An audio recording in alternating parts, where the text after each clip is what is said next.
السلام علیکم ناظرین، آج ہمارے ساتھ موجود ہیں محمد حسن الیاس صاحب۔ حسن صاحب، آپ سب لوگ حسن صاحب سے واقف ہی ہوں گے۔ حسن بھائی استاد جاوید احمد گامدی صاحب کے تلمیذ رشید بھی ہیں اور فکر فراہی کے امین بھی ہیں۔ تو ہم حسن بھائی کو شکریہ کہتے ہیں کہ حسن بھائی نے ہماری ریکویسٹ پہ ٹائم نکالا اور ہم طالب علموں کو یہ موقع دیا کہ ہم ان سے استفادہ کر سکیں۔ تو حسن بھائی، آپ کا بہت شکریہ کہ آپ نے ہمارے لیے ٹائم نکالا۔ آپ کی عنایت بھائی، بہت شکریہ۔ مجھے جب معلوم ہوا کہ آپ لوگ نوجوان ہیں، طالب علم ہیں اور اس فکر کی اشاعت اس کو لوگوں میں پھیلانے کے لیے بھی اپنی خدمات انجام دے رہے ہیں، تو میرے لیے باعث تہنیت ہے آپ لوگوں سے ہم کلام ہونا۔ بہت عنایت حسن بھائی آپ کی۔ حسن بھائی، ہماری یہ نشست جو ہے وہ متفرق سوالات پر مبنی ہوگی اور ہم اب مختلف قسم کے سوالات رکھیں گے حسن بھائی کے سامنے اور وہ ہمیں اپنے علم سے مستفید فرمائیں گے۔ حسن بھائی، سب سے پہلا سوال جو میں آپ سے کرنا چاہتا ہوں وہ یہ ہے کہ قرآن مجید میں اللہ تعالیٰ نے السابقون و اولون کا درجہ بیان کیا ہے، جو غالباً انبیاء کے بعد سب سے بڑا درجہ ہے۔ تو میں ایک عام آدمی کے حوالے سے پوچھنا چاہتا ہوں کہ ایک عام آدمی جو اپنی زندگی کے معاملات میں مشغول ہے، جو جاب کرتا ہے، جو کاروبار کرتا ہے، اور ان سب کے باوجود فرائض کی پابندی کرتا ہے، نماز بھی پڑھتا ہے، روزہ بھی رکھتا ہے، لیکن وہ دین کے معاملے میں اپنی زندگی کو وقف نہیں کرتا، تو کیا ایسا شخص اس درجے کو پا سکتا ہے؟ اگر نہیں تو اس کو کیا اضافی طور پر کچھ کرنا پڑے گا اس درجے کو پانے کے لیے؟ جی بہت شکریہ جناب۔ دیکھیے، قرآن مجید کی سورہ واقعہ میں جہاں پر یہ تعبیر اللہ تعالیٰ نے بیان کی ہے سابقون الاولون کی، وہاں پر بیان کرنے کا جو مقصود ہے وہ لوگوں کو اس رویے کے بارے میں آگاہ اور متنبع کرنا ہے جو پیغمبر علیہ السلام کی دنیا میں آمد کے بعد ان کے مخاطبین میں سے ایک گروہ نے اپنایا تھا۔ دین کے اندر جب بھی کوئی چیز زیر بحث آتی ہے، بالخصوص قرآن مجید میں، تو اس کے پیچھے کوئی ریزننگ ہوتی ہے، کوئی ریشنیل ہوتا ہے، کوئی مقصدیت ہوتی ہے، کوئی وجہ ہوتی ہے۔ اللہ تعالیٰ ہمیں اگر کسی گروہ سے اور کسی خاص شناخت یا صفات رکھنے والے افراد کے مجموعے سے متعارف کروانا چاہتے ہیں یا ان کی کوئی تحسین کرنا چاہتے ہیں یا ان کو آئیڈیلائز کر کے بیان کرنا چاہتے ہیں، تو وہاں پر مقصود کیا ہے؟ اللہ کی کتاب میں جب بھی ہم اس طرح کے کریکٹرز کو پڑھتے ہیں تو اس میں جو اصل چیز ہوتی ہے وہ یہ کہ اس کے پس پردہ نہاں وہ کیا عوامل ہیں جن کی وجہ سے ان کا تعارف کروایا جا رہا ہے۔ اس کو قرآن مجید بار بار ہر جگہ پہ بتاتا ہے کہ ان اصطلاحات میں گم ہو کے کبھی مت رہ جانا، نہ ہی مثالوں کے اندر اپنے دماغ کو قید اور بند کر لینا۔ یہ سب چیزیں اصل میں ایک سبق کے لیے سکھائی جاتی ہیں، ایک ایسا احساس ہے جو تمہارے اندر اجاگر کرنا پیش نظر ہے، لیکن چونکہ قرآن مجید زندہ لوگوں سے گفتگو کر رہا ہے، ساتھ آپ صلی اللہ علیہ وسلم کے سامنے آپ کے مخاطبین موجود ہیں، ان مخاطبین کو سامنے رکھ کر اللہ تعالیٰ قیامت تک کی ہدایت قرآن مجید میں ثبت کر رہا ہے۔ جب ہم یہ کہتے ہیں کہ قرآن جو ہے وہ اپنی مضمون کے لحاظ سے، اپنی پریزنٹیشن کے لحاظ سے، اپنی ساخت کے لحاظ سے جس طرح اس کا پلاٹ تشکیل پایا ہے، وہ ایک پیغمبر کی سرگزشت انذار ہے، یعنی پیغمبر کو لوگوں کو دعوت دینے کے مراحل میں جو کچھ پیش آیا اس کی ایک زندہ روداد ہے جو اس کتاب میں ثبت کر دی گئی ہے۔ تو اب پیغمبر کے سامنے مختلف اوصاف و خصائص کے حامل افراد ہیں، ان افراد کو قرآن مجید زیر بحث لاتا ہے اور زیر بحث لا کر یہ بتانا چاہتا ہے کہ دیکھو، جو ہمیں مطلوب اور مقصود رویہ ہے اس میں ایک آئیڈیلزم کی سطح ہے جس پر یہ لوگ کھڑے ہوئے ہیں، اس کے بعد ایک دوسری سطح ہے جو کہ انسانوں کے اندر ہوتی ہے، اس کے اندر یہ گروہ کھڑا ہوا ہے، اس کو ایک نام دے دیا، اس کے بعد ایک تیسری سطح ہے جو اپنے مفادات کی خاطر اس کے ساتھ بھی ہے اور ان کے ساتھ بھی ہے، جیسے کہ مثال کے طور پہ منافقین۔ تو ہر جگہ جہاں پر کوئی گروہ زیر بحث آیا ہے تو وہاں مقصود اور پیش نظر اللہ تعالیٰ کے یہ ہے کہ وہ انسانی زندگی کے اندر جب کوئی نئی حقیقتیں کسی فرد کے سامنے آتی ہیں تو وہ کیا رویے اختیار کرتا ہے، کیا درجات ہوتے ہیں اس کی شخصیت میں، قبولیت کے، ان کو نمایاں کر کے رکھا جائے۔ تو اسی پس منظر میں جب پیغمبر نے دعوت دی ہے تو اللہ تعالیٰ نے بتایا ہے کہ یہ دیکھو، یہ وہ گروہ ہے جو سب سے پہلے آگے بڑھ کر پیغمبر کی خاطر اپنا جان مال آبرو، اپنا تن من دھن لٹانے کے لیے تیار ہو گئے ہیں۔ یہ وہ ہیں جو سب سے پہلے آگے بڑھے ہیں، کیونکہ آپ یہ دیکھیے کہ سب سے پہلے آگے بڑھنا یہ خود اپنے لیے ایک خراج اور ایک قیمت چاہتا ہے۔ جس وقت کسی چیز کو اسٹیبلش تھاٹ کی حیثیت حاصل ہو جائے، کسی چیز کو اقتدار مل جائے، کوئی چیز نمایاں ہو جائے، تو اس کے بعد یہ نہیں ہے کہ کوئی شخص اس کو حاصل کر رہا ہے تو اس کا ایمان کمزور ہے، نہیں، لیکن جو چیلنجز پہلے والوں کو پیش آئے ہیں، یہ عقل کہتی ہے کہ اس درجے کے چیلنجز یہاں پر پیش آنے کا امکان باقی نہیں ہے۔ یعنی یہ تو ٹھیک ہے کہ کسی شخص کو دین پر غور و فکر کر رہا ہے، سمجھ رہا ہے، مشرکین مکہ میں سے ہوگا، اس کو بات سمجھ میں نہیں آئی اور وہ مستقل جس چیز کو ٹھیک سمجھتا تھا اس کے لیے سرگرداں ہے، فتح مکہ ہوا تو اس پر یہ چیز کھل کے نمایاں ہو گئی کہ واقعی میں یہ حقیقی پیغمبر ہیں، اور دیکھو اللہ کی تائید نصرت ان کو حاصل ہو گئی۔ ایک اکیلے نہتے آدمی تھے، ہم نے باہر نکال دیا تھا، آج دیکھو خدا کی نصرت سے اسی شہر میں دوبارہ داخل ہو رہے ہیں۔ تو یہ ممکن ہے کہ یہی چیز اس کے لیے پیغمبر کی صداقت کی علامت بن جائے، لیکن اب جب وہ پیغمبر کے گروہ میں شامل ہو رہا ہے تو اس کو اس درجے کی آزمائشوں کا سامنا عقل یہ کہتی ہے نہیں کرنا پڑے گا جس درجے میں خود پیغمبر نے پہلے مرحلے میں کیا، اس کے ساتھیوں نے کیا، ابتدائی جنگوں میں ہوا۔ اب تو جس کو آپ کہتے ہیں ہنیہ مریہ ہے ایک چیز، تو اللہ تعالیٰ نے بھی اسی چیز کو پیش نظر رکھ کے یہ بتایا ہے کہ دنیا کے اندر بہت ساری ایسی حقیقتیں تمہارے سامنے آئیں گی، اس میں یہی رویے ہیں کہ یا تو سب سے پہلے آگے بڑھ کے ان کو قبول کرو، بڑھ کے قبول کرو گے تو اس عظیمت کے درجے پہ رہو گے، لیکن اگر تم اس حقیقت کے روبرو آ جانے کے بعد اس کو اس درجے میں ٹالتے رہتے ہو کہ ایک موقع پر جب بالکل ہی آسمان اور زمین پکار اٹھتے ہیں تب تو تمہیں ماننا پڑتا ہے، تو یہ ایک اور درجہ ہے، اور یہ درجہ بھی ہے کہ تم حقیقت کو اپنے مفادات کی خاطر کبھی مانتے ہو کبھی نہیں مانتے۔ تو اس کا تعلق ہر انسان کے امتحان سے ہے، ایسا نہیں ہے کہ یہ صرف پیغمبر صلی اللہ علیہ وسلم کے مخاطبین کو سامنے رکھ کر جو بات کی گئی ہے یہ عام دنیا میں پیش نہیں آتی۔ ہم لوگوں کا جو امتحان ہے وہ ہماری رعایت سے ہے۔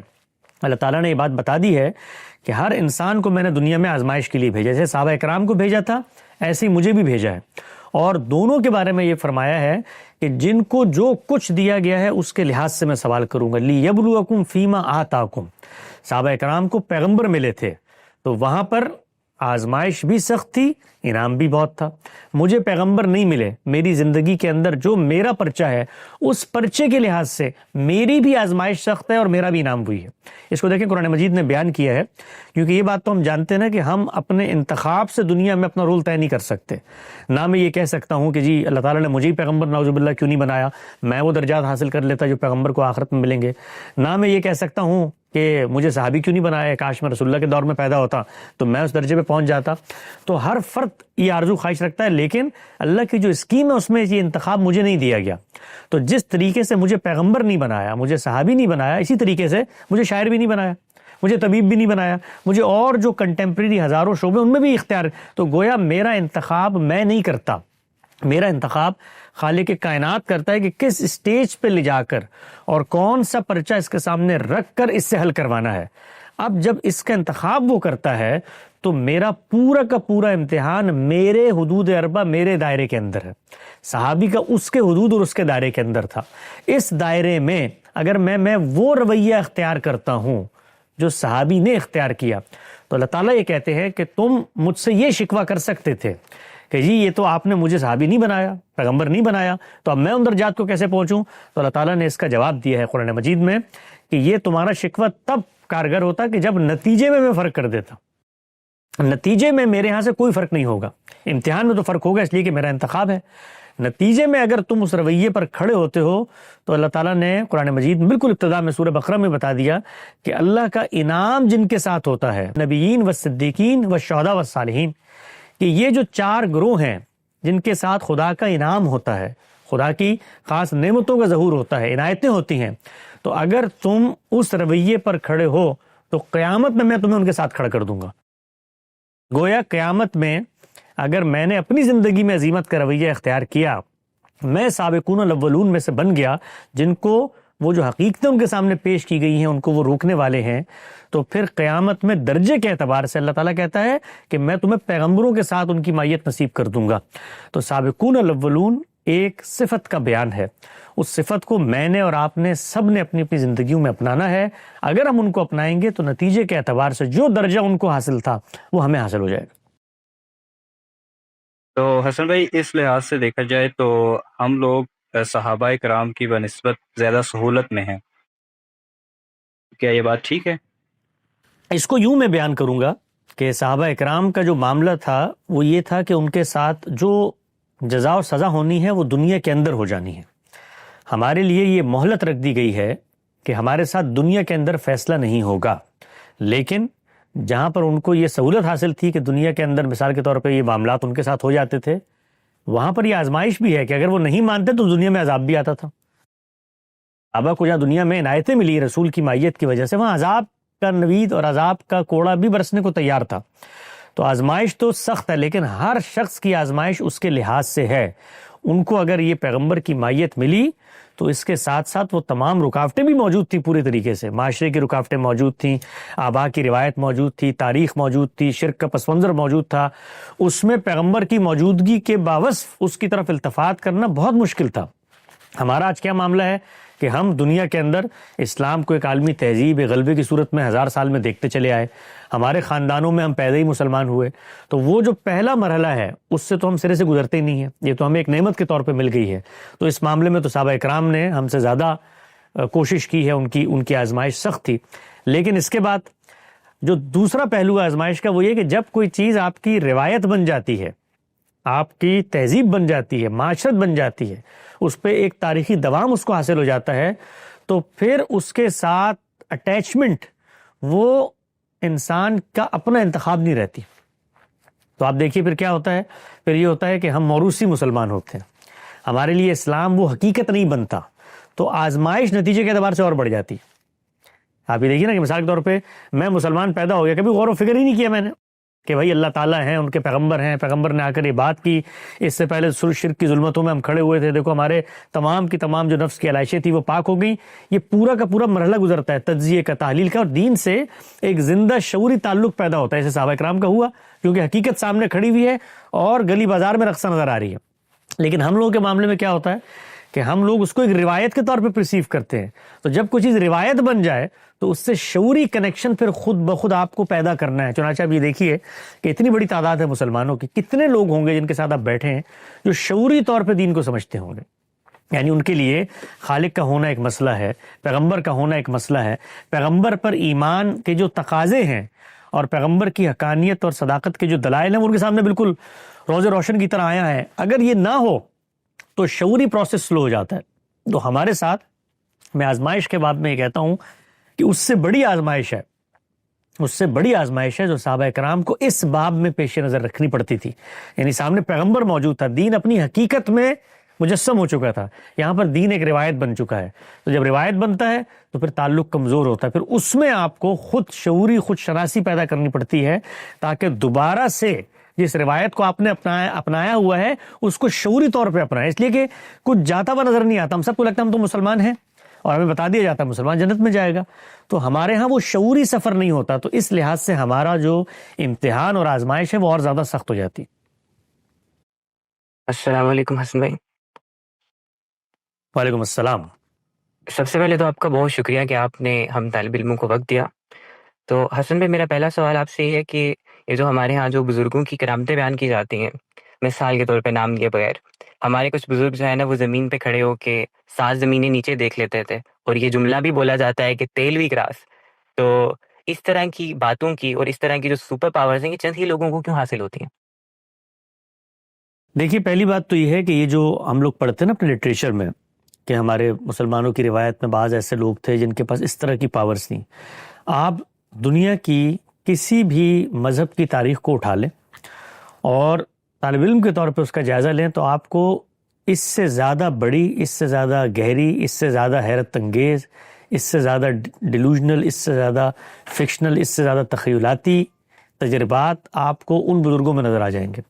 آپ ہندو مائتھولوجی کا مطالعہ کریں، آپ جو اس سے پہلے یہودیوں کے اندر پورا کا پورا ایک تصور گزرا ہے ان گروہوں کا جو اس طرح نفسی علوم سے اشتغال پیدا کر لیتے تھے، ان کا مطالعہ کریں، اور آپ باقی جو دنیا میں مشرکانہ مذاہب ہیں ان کا مطالعہ، ہر جگہ پر آپ کو اس طرح کی سپر پاورز کا ظہور ہوتا ہوا نظر آئے گا۔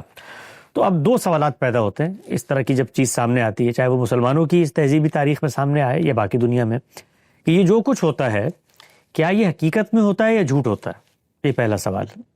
اور دوسرا سوال یہ ہے کہ جو کچھ ہوتا ہے اس کے بارے میں مذہب کیا کہتا ہے، کیا مذہب اس طریقے سے جو آپ کو مشاہدات ہوتے ہیں، آپ کائنات کے حقائق اور معارف کو جانتے ہیں، خالق کائنات سے کوئی رابطے پیدا ہو جاتے ہیں، اس کی بنیاد پر مذہب، اس کی ہدایات، اخلاقی کوڈ آف کنڈکٹ اس کو اخذ کرنے کی بات کرتا ہے. تو یہ دو سوالات ہیں جن کا ہمیں سامنا کرنا پڑے گا. اس میں مسلمانوں اور غیر مسلموں سے اوپر اٹھ کے اس معاملے کو دیکھنا چاہیے. تو جو دوسرا سوال ہے اس کا جواب تو بالکل دو ٹوک اور واضح ہے. وہ یہ ہے کہ اللہ تعالیٰ نے اس سوال کا جواب ہمیں خود اپنے پیغمبروں کی نسبت سے پہنچا دیا ہے. یعنی وہ پیغمبر جن کے بارے میں اس کا یہ کہنا ہے کہ میں نے ان کو منتخب کر کے اپنی ہدایت ان کے سینے میں ڈال دی تھی، یہ دنیا تک پہنچاتے ہیں. وہ یہ کہتے ہیں کہ روئے زمین پر دین کا تنہا ریپریزنٹیٹیو، ترجمان اور سورس اور ماخذ وہ میں ہوں، اس لیے کہ مجھے خدا نے منتخب کر لیا ہے اور میری زبان فیض ترجمان سے اپنا کلام جاری کر دیا ہے. چنانچہ دین کے حوالے سے اگر کسی کو کوئی سینکشن چاہیے ہے روئے زمین پر تو وہ صرف میں گرانٹ کروں گا، میرے علاوہ کسی کا یہ منصب نہیں ہے. تو اب اگر کسی اور کو بھی اس جگہ پر فائز کرنا ہے تو اس کو سب سے پہلے جا کر جس پیغمبر کو میں مانتا ہوں اس کے فریم آف ریفرنس میں اپنی جگہ اور گنجائش پیدا کرنی ہے. یعنی پہلے وہاں پر جا کر اس سے سینکشن لیں کہ اس کے بعد آپ اس کی طرف سے مامور ہو جائیں گے اور پھر آپ ہماری یہ رہنمائی فرمائیں گے کہ آپ دین کے حوالے سے، خدا کی ہدایت کے حوالے سے ہمیں روشناس کروائیں گے. چنانچہ ابھی دیکھیے یہ اتنا اہم سوال اور اتنی اہم ضرورت ہے کہ اگر اس کا جواب نفی میں ہو تو پورا کا پورا قصر جو ہے وہ زمین پہ دھڑام سے گر جاتا ہے. کیونکہ پھر اس کے بعد آپ جو چاہیں کریں، وہ میری نظر میں جادو ہو، سحر ہو، شوبدہ ہو، میں کوئی بھی نام لے لوں گا، لیکن جیسے ہی آپ اس کو دینی ہدایت سے جوڑیں گے، خدا سے موسوم کریں گے، اس سے تعلق استوار کرنے کی راہ بتائیں گے، تو پھر پہلا سوال یہ ہوگا آپ سے کہ یہ آپ کس سینکشن کی بات کر رہے ہیں.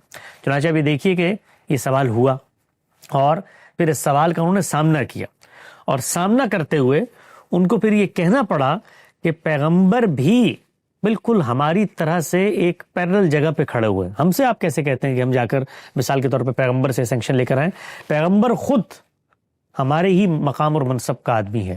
بلکہ یہاں تک کہنا پڑا کہ پیغمبروں میں بھی بہت خاص کوئی پیغمبر ہوتے ہیں جن کے ساتھ اس طرح کا معاملہ ہوتا ہے. اس کو وہ یوں بیان کرتے ہیں کہ تشریح نبوت جس کو دی جاتی ہے ان کی ایک حیثیت وغیرہ ہو جاتی ہے. یہ جو غیر تشریح والے ہیں اگرچہ ان کو نبوت نہیں ملتی، یعنی وہ بتانا ہی چاہتے ہیں کہ یہ تشریح نبوت والوں کی حیثیت تم لوگوں کے ذہن میں بہت بڑی ہو جاتی ہے.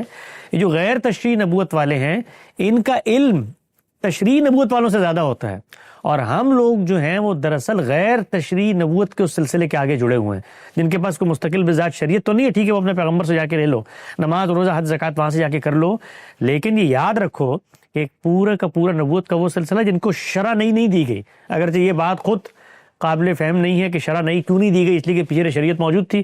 اللہ تعالیٰ کوئی انعام کے طور پہ تھوڑی ہر پیغمبر کو نئی شریعت دیتے ہیں کہ تمہارا انعام ہے جاؤ تم لوگوں میں نافذ کر دو. شریعت تو شروع سے چلی آ رہی ہے اور وہ ایک ہی شریعت ہے، اور اس کے اندر جو تبدیلیاں ہوئی ہیں اس کی بھی کچھ وجوہ اور علل ہیں، اس کو موضوع نہیں ہے. تاہم یہ جو بات کرتے ہیں تو پھر اپنے آپ کو وہاں جوڑتے ہیں اور جوڑ کر یہ کہتے ہیں کہ ہم بھی نبوت کے اسی سلسلے کا تسلسل ہیں، اور ہم لوگ غیر تشریح نبوت میں جو ایک مقام حاصل ہوتا ہے وہ مقام ہے، وہی حقیقت محمدیہ ہے، ہم اس کا تسلسل ہے. چنانچہ آپ کتابیں پڑھیں، ابن عربی کی کتابیں پڑھیں، شیخ عبد القادر جیلانی کی کتابیں پڑھیں، تو وہ یہ کہتے ہیں کہ جب تم لوگ یہ آ کر ہمیں مسلمان اور یہ علماء کہتے ہیں نا کہ نبوت کا خاتمہ ہو گیا جی اور وہ دین کے تنہا ماخذ تھے، آخری پیغمبر تھے، تو وہ کہتے ہیں یہ باتیں کرنے سے میری کمر ٹوٹ جاتی ہے قصر ظاہری جب تم یہ کہتے ہو ختم نبوت ہو گیا. تو اس کا مطلب یہ ہے کہ میرا کوئی مقام نہیں ہے، میرا کوئی منصب نہیں ہے، اب میں اللہ تعالیٰ کے سے کوئی رابطے استوار نہیں کر سکتا، تو یہ میری کمر توڑنے والی باتیں مت کرو. اور تم یہ جو نبوت لگے رہتے ہو نا، تو یہ نبوت جو حاصل ہوتی ہے وہ جن پیغمبروں کو حاصل ہوئی تھی اور جن کو ان کا نبی کا تابع بنا دیا گیا تھا، علم میں وہ تابع نبوت والوں سے زیادہ آگے تھے. آؤ میں تمہیں مثال بتاتا ہوں خضر علیہ السلام کی. وہ تشریح نبی تو نہیں تھے لیکن علم میں تو دیکھو وہ تو ان سے بھی آگے تھے. تو پھر وہ اپنی مثالوں کو اس طرح سے مماثل قرار دے کے پیغمبر کی کرسی کے اوپر تھوڑی سی ایک اور کرسی لگا کے بیٹھتے ہیں، اور وہ بیٹھنا ناگزیر ہے، اس لیے کہ اگر آپ نہ بیٹھیں تو پھر میں آپ کے منہ سے خدا کی بات نہیں سنوں گا، میں آپ کے منہ سے خدا کی ترجمانی نہیں سنوں گا، پھر میں تو سب سے پہلے سینکشن کی بات کروں گا. چنانچہ وہ سینکشن لے کے آتے ہیں. تو ہماری جو اس پر تنقید ہے، پہلی تنقید وہ یہ ہے کہ جو سینکشن آپ لے کے آ رہے ہیں وہ علمی طور پر پروف نہیں ہوتی. یہ سینکشن، یہ جو پورا آپ نے تصور بنایا ہے، پورا کا پورا فریم آف ریفرنس بنایا ہے کہ اس طریقے سے ہمیں سینکشن مل جاتی ہے، یہ آپ کی اپنی بنائی ہوئی چیزیں ہیں. پیغمبر نے تو ٹوک الفاظ میں کہہ دیا ہے کہ نبوت ہر صورت میں ختم ہو چکی ہے، یعنی وہ اپنی حقیقت میں بھی ختم ہو چکی ہے اور اپنے منصبی ظہور میں بھی ختم ہو چکی ہے. چنانچہ اب روئے زمین پر کوئی دوسرا پیغمبر نہیں آ سکتا. کوئی شخص دعویٰ نہیں کر سکتا کہ میں خدا کی سینکشن سے آ کر یہ باتیں کر رہا ہوں. ہر صورت میں نبوت کا خاتمہ ہو چکا ہے. کوئی مکالمہ، کوئی مکاشفہ، کوئی کشف، کوئی الہام اب یہ نہیں ہوگا. یہ قرآن مجید نے اور پیغمبر نے دو ٹوک فیصلہ کر دیا. اس وقت اس کے دلائل دینے کی یہ جگہ نہیں ہے، لیکن میں بتا رہا ہوں کہ یہ جواب ہوتا ہے ہمارا. اب پہلا جو سوال ہے کہ پھر یہ سب کچھ کیا ہوتا ہے، یہ جو ہو رہا ہے یہ پھر کیا ہے؟ یہ کوئی ڈیلوژن ہے، کوئی جادو ہے، کوئی سحر ہے؟ تو اس کے بارے میں یہ کہتا ہوں کہ اس پر مجھے بھی رائے دینے کا حق ہے، آپ کو بھی رائے دینے کا حق ہے، کسی دوسرے کو بھی رائے دینے کا حق ہے، اس لیے کہ دین کا موضوع نہیں ہے. دین کا موضوع یہ تب بنے گا کہ جب آپ اس کے ذریعے سے کوئی ایسا اخلاقی یا غیر اخلاقی کام کریں گے جو میرے دینی تصور پر اثر انداز ہو رہا ہے، یا اس کے ذریعے سے مجھے کچھ خدا کی ہدایات لا کر بتائیں گے. تو میری بلا سے آپ کو زمین کی پاتال میں 7,000 چیزیں نظر آئیں، آسمان کے تاروں کو آپ گن لیں، آسمان پہ بیٹھ کے زمین پہ چونٹیوں کے نقوش کو آپ گن لیں، آپ گنتے رہیں، میرا اس سے لینا دینا نہیں ہے. دنیا کے اندر ایسے ایسے لوگ پیدا ہوتے ہیں، وہ آج جو آپ کرتے تھے وہ پورا کا پورا نظام کر رہے ہیں. یعنی گوگل ارتھ جو ہے وہ وہاں اوپر سے بیٹھ کر وہ سب کچھ دیکھ لیتی ہے. تو انہوں نے اس نظام کو کچھ اور علوم کے ذریعے حاصل کر لیا. ایسے ایسے میزائل انہوں نے بنا لیے کہ پاتال میں جا کے چیزوں کو تباہ و برباد کر دیتے ہیں، اور زمین سے اٹھ کے کائنات کی وہ سدرت چلے جاتے ہیں، جیمز ویب ٹیلیسکوپ دیکھ لیتے ہیں. تو دنیا میں ہوتا ہے. آپ نے اپنے علم سے کر لیا، انہوں نے اس علم سے کر لیا. باقی جو آپ کا علم ہے اس کو علم کے معامل میں لے کر آ جائیں اور پھر اپنا سکہ منوائیں، لوگوں کو بتائیں. نفسی علوم ہوتے ہیں، دیکھیں یہ سائنس ہے، اس میں اس طریقے سے آپ مہارت حاصل کرتے ہیں یا مہارت حاصل. مجھے علم کی نفی اور علم کے اس بات میں کوئی پرابلم نہیں ہے. پوری دنیا کہے کہ جتنے یہ جن کو آپ کرامات کا نام دیتے ہیں، میں کہتا ہوں نفسی مشاہدات لوگوں نے کروائے، یہ ہوئے ہیں، یہ سب کے سب ہوئے ہیں حقیقت میں. مجھے کوئی اس پر اعتراض نہیں ہے، کوئی سوال نہیں. ہوئے ہوں گے، آج بھی آپ کریں، مجھے کوئی اعتراض نہیں ہے. لیکن جب آپ اس کو دین سے جوڑتے ہیں اور اس ہونے کو خدا سے تعلق کی علامت اور ظہور کے طور پہ بیان کرتے ہیں تو سوال پیدا ہوتا. السلام علیکم حسن صاحب، امید ہے کہ آپ خیریت سے ہوں گے. السلام. پہلے تو سوال پوچھنے کا موقع دینے کے لیے آپ کا شکریہ. میرا سوال یہ ہے کہ ابھی جیسے آج کل بھی واقعہ کربلا کے متعلق کچھ حضرات یہ سوشل میڈیا پر یہ کہتے ہیں کہ ہمیں سیدنا حسین کی سنت پر عمل کرتے ہوئے اسی طرح حق کے لیے لڑنا چاہیے اور خلافت کے لیے بھی کام کرنا چاہیے. تو جو اس واقعے سے وہ یہ ایک نتیجہ نکالتے ہیں کہ یہ درست ہے، اور اگر غلط ہے تو وہ غلطی کس جگہ پر کر رہے ہیں؟ سنت کا جو لفظ ہے دین میں، وہ میرے اور آپ کے لیے جب پوائنٹ آف ریفرنس بنتا ہے تو وہ پیغمبر کی سنت ہوتی ہے.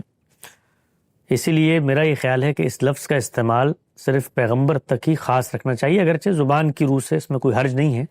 ہم طریقہ کار کے معنی میں اس کو استعمال کر لیتے ہیں. سب سے پہلے اللہ تعالیٰ نے اپنے لیے استعمال کی سنت اللہ. لیکن جو غلط فہمی پیدا ہوتی ہے وہ عام طور پہ یہ ہوتی ہے کہ پیغمبر کے جو قریب کا حلقہ ہے اس کے ساتھ بھی جب ہم اس کو موسوم کرتے ہیں تو ایک تصور سننے والے کے ذہن میں آتا ہے کہ گویا یہ وہی دینی سنت کا تسلسل ہے جو ان کے ابھی ظہور پذیر ہو گیا کہ سیدنا حسین کی یہ سنت ہے. تو میں نے گزشتہ دنوں اس پر بڑی تفصیل سے گفتگو کی ہے کہ دین کی ہدایات کو سامنے رکھ کر پیغمبر کے بعد جو بھی شخص کوئی لاہ عمل اپناتا ہے اس کو باہر کیف اس کو دینی نصوص میں جا کے کوالیفائی کرنے کی ضرورت پڑے گی. یہ نہیں ہو سکتا کہ آپ یہ کہیں کہ میں پیغمبر کی زوجہ ہوں، یا میں پیغمبر کا بھانجا ہوں، یا میں پیغمبر کا چچا ہوں، یا میں پیغمبر کا نواسا ہوں، یا میں پیغمبر کا پوتا ہوں، جو بھی کہیں. اس کے بعد دین کے حوالے سے جو بھی میری تدبیر اور لاہ عمل ہے اس کو سینکشن حاصل ہوگی. یہ نہیں ہو سکتا. یہ اگر آپ کروانا چاہتے ہیں تو اس کے لیے سب سے پہلے ہمیں اور آپ کو یہ ماننا پڑے گا کہ روئے زمین پر اللہ تعالیٰ نے دین کے پھر 3 سورس اور ماخذ بنائے ہیں، اور وہ قرآن مجید ہے، وہ سنت ہے، اور وہ پھر پیغمبر صلی اللہ علیہ وسلم کے جو امیڈیٹ فیملی یا رشتہ دار ہیں ان کا عمل ہے. پھر وہ سب دین کا ماخذ بنیں گے. اگر معاملہ یہ نہیں ہے تو جس طرح باقی لوگوں کے تدبیر لاہ عمل زیر بحث آئے گی، اس طرح پیغمبر کے رشتہ داروں کی اور آپ کے بچوں کی، آپ کے گھر والوں کی، آپ کے اعزاء اقربا سب کی پیش آئے گی. تو اس پس منظر میں سیدنا حسین کا جو اقدام ہے اس کا جائزہ لینے کا ہر ایک کو حق حاصل ہے. وہ کوئی معمور من اللہ شخصیت نہیں تھے، نہ خدا تعالیٰ نے ان کو یہ کرنے پر مجبور کیا تھا. اگر خدا کی طرف سے انہیں کوئی حکم نامہ الگ سے ملا تھا تو اس کو پہلے لا کر بیان کریں، سیدنا حسین کی زبانی بتائیں. خود انہوں نے پوری زندگی اس کو یوں بیان ہی نہیں کیا، کبھی بیان نہیں کیا. کہیں بیان کیا ہو کہ مجھے اللہ نے یہ حکم دیا ہے کہ میں یہ کام کرنے نکلوں اور یہ میں دین کے فلاں حکم کا ناگزیر تقاضا سمجھتا ہوں کہ ابھی کرنا چاہیے، تو سب سے پہلے ان کو جہاں سے وہ روانہ ہوئے مکہ میں، حج کا موسم تھا، ہزاروں لاکھوں لوگ جمع ہو رہے تھے، ان کو بیان کرنا چاہیے تھا دین کا حکم۔ کبار صحابہ وہاں موجود ہیں، بدری صحابہ وہاں موجود ہیں، پوری کی پوری جماعت زندہ ہے، ان کو قائل کرتے کہ خدا تعالیٰ کے اذن سے اور اس کے پیغمبر کی سنت کے مطابق عمل درآمد کرنے جا رہا ہوں، لہٰذا آپ لوگ میرے ساتھ نکلیں۔ تو ہم نے یہ بتانے کی کوشش کی ہے کہ یہ اصلاً ایک سیاسی تنازعہ تھا، اور سیاسی تنازع کے جو دو فریق ہیں وہ سیدنا حسین اور یزید نہیں ہیں، وہ اصل میں سیدنا علی اور سیدنا معاویہ ہیں۔ ان کے درمیان یہ تنازع ہوا۔ تنازع جس مظلومانہ شہادت پر پیدا ہوا وہ سیدنا عثمان کی تھی، جس کا ذکر ہی ہماری تاریخ میں گم ہو جاتا ہے۔ یعنی اگر کوئی مظلومانہ ترین شہادت کی کوئی مجسم تصویر بنتی ہے تو وہ 3 براعظم پر حکومت کرنے والے اس خلیفہ راشد کی ہے کہ جس کو محصور کر کے چنے بھی اس تک پہنچنے کی اجازت نہیں دی جا رہی۔ اور اس شخص کی عظیمت آپ دیکھیے کہ اس کو آ کر اس کے لوگ کہتے ہیں کہ یہ جو گرد و پیش میں باغی جمع ہوئے ہیں ہم اس کو بھون ڈالیں گے اگر آپ کا اذن ہو۔ انہوں نے کہا کہ میں پیغمبر کے شہر میں خون بہانا پسند نہیں کرتا اپنی ذات کے لیے، اگرچہ وہ ذات نہیں تھی، اگرچہ وہ فساد فی الارض کے مجرمین تھے، اگرچہ وہ مملکت کے خلاف برسر پیکار ہو گئے تھے، لیکن اس شخص کی عظیمت یہ کہ اس نے یہاں پر بھی ہتھیار اٹھانا گوارا نہ کیا۔ تو ان کے قتل سے ایک صورتحال پیدا ہوئی۔ 2 فریقین تھے، دونوں اس مملکت کے اندر اقتدار چاہتے تھے۔ یہ اقتدار چاہنا کوئی بری بات نہیں، کوئی مذموم بات نہیں۔ جو باقی پیچھے خلفاء کا انتخاب ہوا اس میں ایک فریق اسٹیک ہولڈر تھا، ان کا انتخاب نہیں ہوا۔ جنہوں نے قتل کیا تھا ان کی ایما پر، ان کی خواہش پر، ان کے کہنے پر، ان کی جمعیت کے تحت سیدنا علی نے اقتدار سنبھالا۔ ان کی مصلحتیں ہم نے بیان کی ہیں کہ ان کو یہ لگتا ہوگا کہ اس وقت میں اقتدار سنبھال لوں، جب مجھے طاقت حاصل ہو جائے گی میں مجرمین سے حساب کتاب کروں گا۔ ایک دوسرا فریق تھا، اس کا نقطہ نظر مختلف تھا۔ 2 جنگیں اس جانب سے ان پر مسلط کی گئیں۔ پہلی جنگ میں کامیابی ہوئی، دوسری کے اندر صورتحال ایسی پیدا ہوئی کہ تحکیم تک بات آ گئی۔ اس کے بعد 2 پیرلل نظام پیدا ہو گئے۔ وہ 2 پیرلل نظام، ایک کوفہ میں اس کا مرکز قائم ہو گیا، دوسرے کا دمشق میں اس کا مرکز قائم ہو گیا۔ وہ 2-2.5 سال تک چلے، یہاں تک کہ خارجیوں نے سیدنا علی کو قتل کر دیا۔ تو اب قتل کرنے کے بعد ایک خلافت یہاں قائم ہے، ایک خلافت وہاں قائم ہے، دونوں ایک دوسرے کی خلافت کا انعقاد نہیں مانتے۔ تو اب پہلا سوال تو یہ ہے کہ اس خلافت کے قیام کے بعد آگے کا اگر کوئی دین نے طریقہ کار بتایا ہے تو دونوں جگہ اس پر عمل درآمد ہونا چاہیے۔ یعنی اگر معاویہ رضی اللہ عنہ کے لیے یہ ناجائز ہے کہ وہ اپنے بیٹے کو اس مملکت کا سربراہ بنا دیں تو دین کا اصول تو کنسسٹنٹ ہوگا، تو یہ ناجائز ہونا جس طرح معاویہ رضی اللہ عنہ کے لیے اس طرح سیدنا علی کے لیے بھی ہونا چاہیے۔ تو یہاں پر کیا ہوا کوفہ میں کہ سیدنا علی رخصت ہوئے اور وہاں پر جو جمعیت موجود تھی ان کی ایما پر سیدنا حسن نے اقتدار سنبھال لیا۔ وہ بھی آپ کے بیٹے ہیں، بالکل اسی طرح بیٹے ہیں جس طرح یزید سیدنا معاویہ کے بیٹے ہیں۔ تو اقتدار سنبھال لیا، 6 مہینے 7 مہینے قریب یہ اقتدار قائم رہا، یہاں تک کہ انہیں اندازہ ہو گیا کہ ہم پیرلل اسٹرکچر نہیں قائم کر سکتے، تو انہوں نے صلح کر لی سیدنا امیر معاویہ سے۔ یہ 20 سال کے قریب صلح چلی۔ ان 20 سالوں میں جو دونوں فریقین ہیں وہ ایک دوسرے کے ساتھ مل کر بڑی محبت، بڑے تعلق کے ساتھ معاملات کو آگے بڑھاتے رہے۔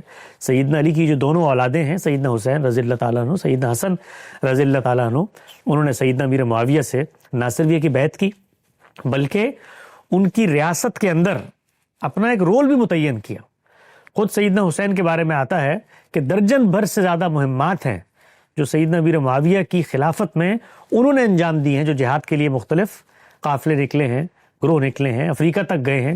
یہاں تک ہوا کہ انہی سیدنا امیر معاویہ کے بیٹے یزید کی قیادت میں جو لشکر قسطنطنیہ کی طرف نکلا تو ان کی قیادت میں سیدنا حسین نے وہاں پر بھی جا کر جہاد کیا۔ تو یہ معاملہ چلتا رہا، جب یہ معاملہ چلتا رہا اور معاویہ رضی اللہ تعالیٰ رخصت ہونے لگے تو انہوں نے جو بھی ان کے نزدیک مصلحتیں حکمتیں ہوں گی، اس وقت کا موضوع نہیں، اس پر ہم نے ایک پوری سیریز کی ہوئی ہے، اس کو آپ دیکھ سکتے ہیں کہ جب دین کی آئیڈیل صورتحال پہ عمل درآمد ممکن نہ ہو تو آپ کیا کیا کرنے کے اہل ہوتے ہیں۔ اپنے بیٹے کو نامزد کر دیا، جب نامزد کر دیا تو یہ سیاسی تنازع پیدا ہوا صحابہ اکرام ہی کی اولادوں میں۔ یہاں سیدنا علی کی اولاد ہیں، وہاں سیدنا معاویہ کی اولاد ہیں، وہاں پر زبیر رضی اللہ تعالیٰ عنہ کی اولاد ہیں، عشرہ مبشرہ میں سے جو تھے طلحہ زبیر۔ تو عبداللہ بن زبیر نے اپنا اقتدار قائم کرنے کی کوشش کی مکہ میں۔ سیدنا حسین کو یہ تھا کہ میرے والد کے جو معتقدین ہیں وہ کوفہ کے اندر موجود ہیں، 20 سال یہ اقتدار رہا ان کے پاس، اب اقتدار ہمارے ہاتھ میں آنا چاہیے۔ تو وہ کوفہ میں صورتحال کا جائزہ لینے کے لیے نکلے۔ عبداللہ بن زبیر نے اپنی حکومت قائم کی، وہ 2-2.5 سال رہی، اس کی سرحدیں شمالی عراق اور فارس تک جا پہنچیں۔ تو جو یزید تھا اس نے ان سے بھی مقابلہ کیا، اس نے ان سے بھی مقابلہ کیا، اس مقابلے کے اندر یہ اندوناک ثانیہ سامنے آیا. لیکن یہ مقابلہ جو ہے اس کے اندر دین کی سربلندی اور اس کے اندر ظالم کے خلاف یہ اور وہ، یہ جو ساری بحث پیدا کی جاتی ہے یہ کوالیفائی نہیں ہوتی. علمی لحاظ سے، عقلی لحاظ سے یہ خالصتاً اقتدار حاصل کرنے کی ایک جنگ ہے، اور یہ کوئی مذموم جنگ نہیں ہے. ایک فریق یہ سمجھ سکتا ہے کہ دوسرے کے پاس اقتدار نہیں ہونا چاہیے، میں اس کا زیادہ اہل ہوں، یا دوسرے کے اندر یہ خرابیاں وہ اس کا اہل نہیں ہے. تو یہ سب چیزیں ہو سکتی ہیں. تو یہ نقطہ نظر تھے، مختلف لوگ مختلف آراء پیش کر رہے تھے. اس میں بعض لوگ اگر یہ سمجھتے بھی ہوں کہ بھئی وہ فاسق و فاجر تھا، تو پھر فاسق و فاجر کے خلاف جب آپ لڑنے کھڑے ہوں گے تو وہ ہار تو نہیں پہنائے گا نا آپ کو، وہ تو اپنی ریٹ آف دی گورنمنٹ قائم کرے گا. اس کو اگر یہ کہنا ہو کہ جی حکومت میں رسول اللہ صلی اللہ علیہ وسلم کے نواسے کے سپرد کر دوں، تو یہ کام تو ان کے والد صاحب نے رسول اللہ کے داماد کے ساتھ نہیں کیا. تو حقیقت کی جو دنیا ہے وہ بڑی مختلف ہے جذبات کی دنیا سے. چنانچہ یہاں پر بھی آپ دیکھیے کرنا کیا پڑتا ہے، وہ جو میں نے پچھلے سوال کے جواب میں بتایا کہ جس طرح صوفیاء کے اقدامات کو جسٹیفائی کرنے کے لیے ان کو دینی سینکشن دی جاتی ہے، تو بے عینی ہی یہاں پر بھی وہی کیا گیا. یہاں پر پھر پیغمبر سے اہل بیت کے نام پر ان فریقین کو جو اس قضیے میں شریک ہوئے ان کو وہ سینکشنز گرانٹس کی گئیں کہ یہ تو رسول اللہ صلی اللہ علیہ وسلم نے فرمایا تھا من کنت مولا فعلی و مولا، میرے بعد علی تمہارا سردار ہے. اور حدیث قصہ میں ہاتھ پکڑ کے چادر میں نومینیٹ کیا، اور اس کے بعد کہا کہ میں 2 چیزیں چھوڑ کے جا رہا ہوں، ایک اہل بیت میں یہ شمار ہیں، اور پھر نبوت کی ایک حقیقت ہوتی ہے، اس میں ایک ولایت ہوتی ہے، ولایت کا منصب ہے، اس سے امامت کا نظریہ پیدا ہوا، وہ معصوم ہوتا ہے. امام نے پھر اس پس منظر میں یہ سب کچھ کیا، تو پھر وہ کرنا پڑے گا. اگر وہ نہیں کریں گے اقدامات زیر بحث آئیں گے، اقدامات زیر بحث آئیں گے تو جو پولیٹیکل سینیریو ہے اس کے تحت آپ کو ایک رائے قائم کرنی پڑے گی. چنانچہ یہ بات کہنا کہ ان کی کوئی سنت تھی اور وہ ہمارے لیے کوئی پوائنٹ آف ریفرنس بن جاتی ہے، یہ دینی لحاظ سے درست بات نہیں ہے. اچھا حسن بھائی، ایک سوال یہ ہے کہ آپ جانتے ہیں کہ اہل تشیعوں کا جو نقطہ نظر ہے امامت کے بارے میں، وہ ایک خاص نقطہ نظر ہے جس کے مطابق وہ کہتے ہیں کہ مسلمانوں کا امام بھی مامور بن اللہ ہوتا ہے. تو اس کے ذیل میں وہ ضمنی طور پر روایات سے بھی کچھ استدلال پیش کرتے ہیں جن کا آپ نے استاد غامدی صاحب سے بھی تفصیلی جائزہ پیش کیا. تو میں سوال یہ پوچھنا چاہتا ہوں کہ اگر کوئی شخص تصور امامت کو تو نہیں مانتا، لیکن یہ جو ذیل میں جو بیان کیے جاتے ہیں استدلال، ان کو وہ مانتا ہے، مثال کے طور پر اہل بیت میں بھی ایکسٹینشن کرتا ہے، حضرت علی کی ایک خاص دینی حیثیت کو بھی تسلیم کرتا ہے، لیکن وہ تصور امامت کو نہیں مانتا، تو کیا ہم کہہ سکتے ہیں کہ یہ اس شخص کا فکری تضاد ہے؟ دیکھیے دنیا بھر میں کسی بھی دینی لٹریچر کی تفہیم میں اختلافات کو ہمیشہ گوارا کیا جائے گا. یہ نہیں ہو سکتا کہ رسول اللہ صلی اللہ علیہ وسلم کی کوئی روایت ہے، وہ روایت سے آپ ایک مفہوم ایک مدعا برآمد کر رہے ہیں، ایک مفہوم ایک مدعا میں برآمد کر رہا ہوں. مثال کے طور پہ یہی بات کہ بھئی اہل بیت کا جو لفظ ہے عربی زبان میں، کیا اس کے اندر گھر کے وہ افراد بھی شامل ہوتے ہیں جو باہر سے اس میں آ کر شامل ہو جائیں، یا یہ صرف قرآن مجید کی روح سے رسول اللہ کی ازواج کے لیے استعمال ہوا ہے؟ یہ فہم اور فکر کا مسئلہ ہے، اس میں آپ اور میں اختلاف کر سکتے ہیں. سوال یہ ہے کہ اس اختلاف کے نتیجے میں جو فکر ڈیولپ ہوگی وہ فکر کو قرآن مجید کے 4 کارنرز میں شامل ہونا چاہیے. مطلب یہ نہیں ہو سکتا کہ حدیث کے فہم کے نام پر میں شرک کرتا ہوں، اس کی سینکشن وہاں سے لے کر آ جاؤں کہ میں تو ایک روایت کی انڈرسٹینڈنگ کر رہا ہوں، رسول اللہ نے فرمایا کہ بھئی وسیلہ بنا لیا کرو مثال کے طور پہ، تو اب مجھے جو کچھ میں نے فکر وہاں سے اخذ کی ہے روایت کی بنیاد پہ، اس کو باہر کیف قرآن مجید کی روشنی میں کوالیفائی ہونا ہے. تو سوال یہ ہے کہ اللہ تعالیٰ اپنے صحابہ میں سے، اپنے اہل بیت میں سے سیدنا علی کے بارے میں فضیلت کی باتیں کریں، وہ بالکل کریں، اس میں کوئی قرآن مجید کی خلاف چیز نہیں ہے. نہ مجھے ماننے میں کوئی آر ہے کہ اللہ کے پیغمبر نے ان کے بارے میں بہت ساری باتیں کی ہوگی، لیکن یہ سب چیزیں ان کی آخرت سے متعلق ہیں. مجھ سے جو آپ یہ چیز منوانا چاہتے ہیں تو ایمان کے مبادی کے طور پہ منوانا چاہتے ہیں، عقیدے کے رکن کے طور پہ منوانا چاہتے ہیں، اسلام کے بنیادی مطالبات اور ضرورت کے طور پہ منوانا چاہتے ہیں، تو اس کی سینکشن لے کر آئیں کہ میرے مسلمان ہونے کے لیے ضروری ہے کہ میں سیدنا علی یا سیدنا حسین کی اس حیثیت کو مانوں، ورنہ میں مسلمان نہیں ہوں گا. یا کسی اور صحابی کے بارے میں آپ ہی کہہ لیں، تو یہ وہ کام ہے جس سے گڑبڑ پیدا ہوتی ہے. تو اسی لیے ایسا نہیں ہوتا کہ لوگ محض روایت کی بنیاد پر ایک اختلاف پیدا کر لیں، نہیں، وہ پھر اس کے بعد ایک قصر تعمیر کرتے ہیں، ایک محل بناتے ہیں. اس محل کو اسلام کا جو نقشہ ہے اس کو قبول کرنا چاہیے، اور وہ ہے قرآن مجید کے اندر. تو جو بات آپ نے کی ہے وہ بات مسئلے کو حل نہیں کرتی، اس لیے کہ اس کے نتیجے میں کچھ چیزیں پیدا ہو جاتی ہیں، تو وہ پیدا کرنے کا عمل اگر پھر قرآن مجید کی روشنی میں جا کے حل کیا جائے تو تصفیہ ہو جائے. اس لیے کہ قرآن مجید یہ کہتا ہے کہ دین کے باب میں جو بھی اختلافات ہوں گے اس میں فیصلہ کن اتھارٹی میری ہے، تو میں اس کو ایک جگہ پہ رکھتا ہوں. اس کے بعد آثار و روایات کی اپنی توضیح اور اپنی تفسیر اور تشریح سے قصر تعمیر کرتا ہوں، اور پھر اس کو اسلام کی تصویر کا رخ دکھا کر دنیا کو کہنا چاہتا ہوں کہ آؤ تم بھی اس کی طرف. تو یہ کام نہیں ہو سکتا.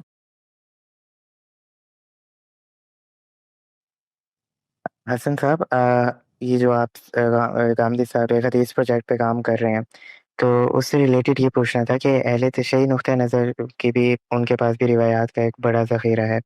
تو غامدی صاحب سے پوچھا گیا تھا، انہوں نے کہا تھا کہ یہ ان کا منہاج الگ ہے تو ہم اس پروجیکٹ میں اس کو شامل نہیں کر سکتے، لیکن کیا ان کا تنقیدی جائزہ کیا جا سکتا ہے ان روایات کا جو، یا ان کا جو منہاج ہے اس کی جو غلطی اگر ہے واضح کرنے کے لیے؟ کیا اس پروجیکٹ میں ایسا کوئی ہمیں کچھ تمہید میں یا مقدمے میں کچھ نظر آ سکتا ہے؟ جی دیکھیے، اہل حدیث نقطہ نظر میں بہت بڑی خدمات کی ہیں انہوں نے حدیث کی، اس میں کوئی ایسے شبہ شک کی بات نہیں ہے کہ ان کے ہاں حدیث سے کبھی اشتغال نہیں رہا. پورا کا پورا ایک پیرلل ذخیرہ ہے جو مرتب ہوا ہے، اور وہ اگر آپ تقابلی طور پہ جائزہ لیں تو ایسا نہیں ہے کہ بالکل ہی منفرد ہے. اس میں کچھ 70-80% چیزیں وہی ہیں جو ہمارے ہاں ذخیرہ روایت کے اندر آئی ہیں، اور خود ہمارے ہاں جو کتابیں ہیں ان کے روات تک کے بارے میں بحث ہو جاتی ہے کہ وہ ان میں سے بعض تشیع و منہاج پہ تھے یا نہیں تھے، اور اس پر پھر گفتگو کر کے کلام کیا جاتا ہے.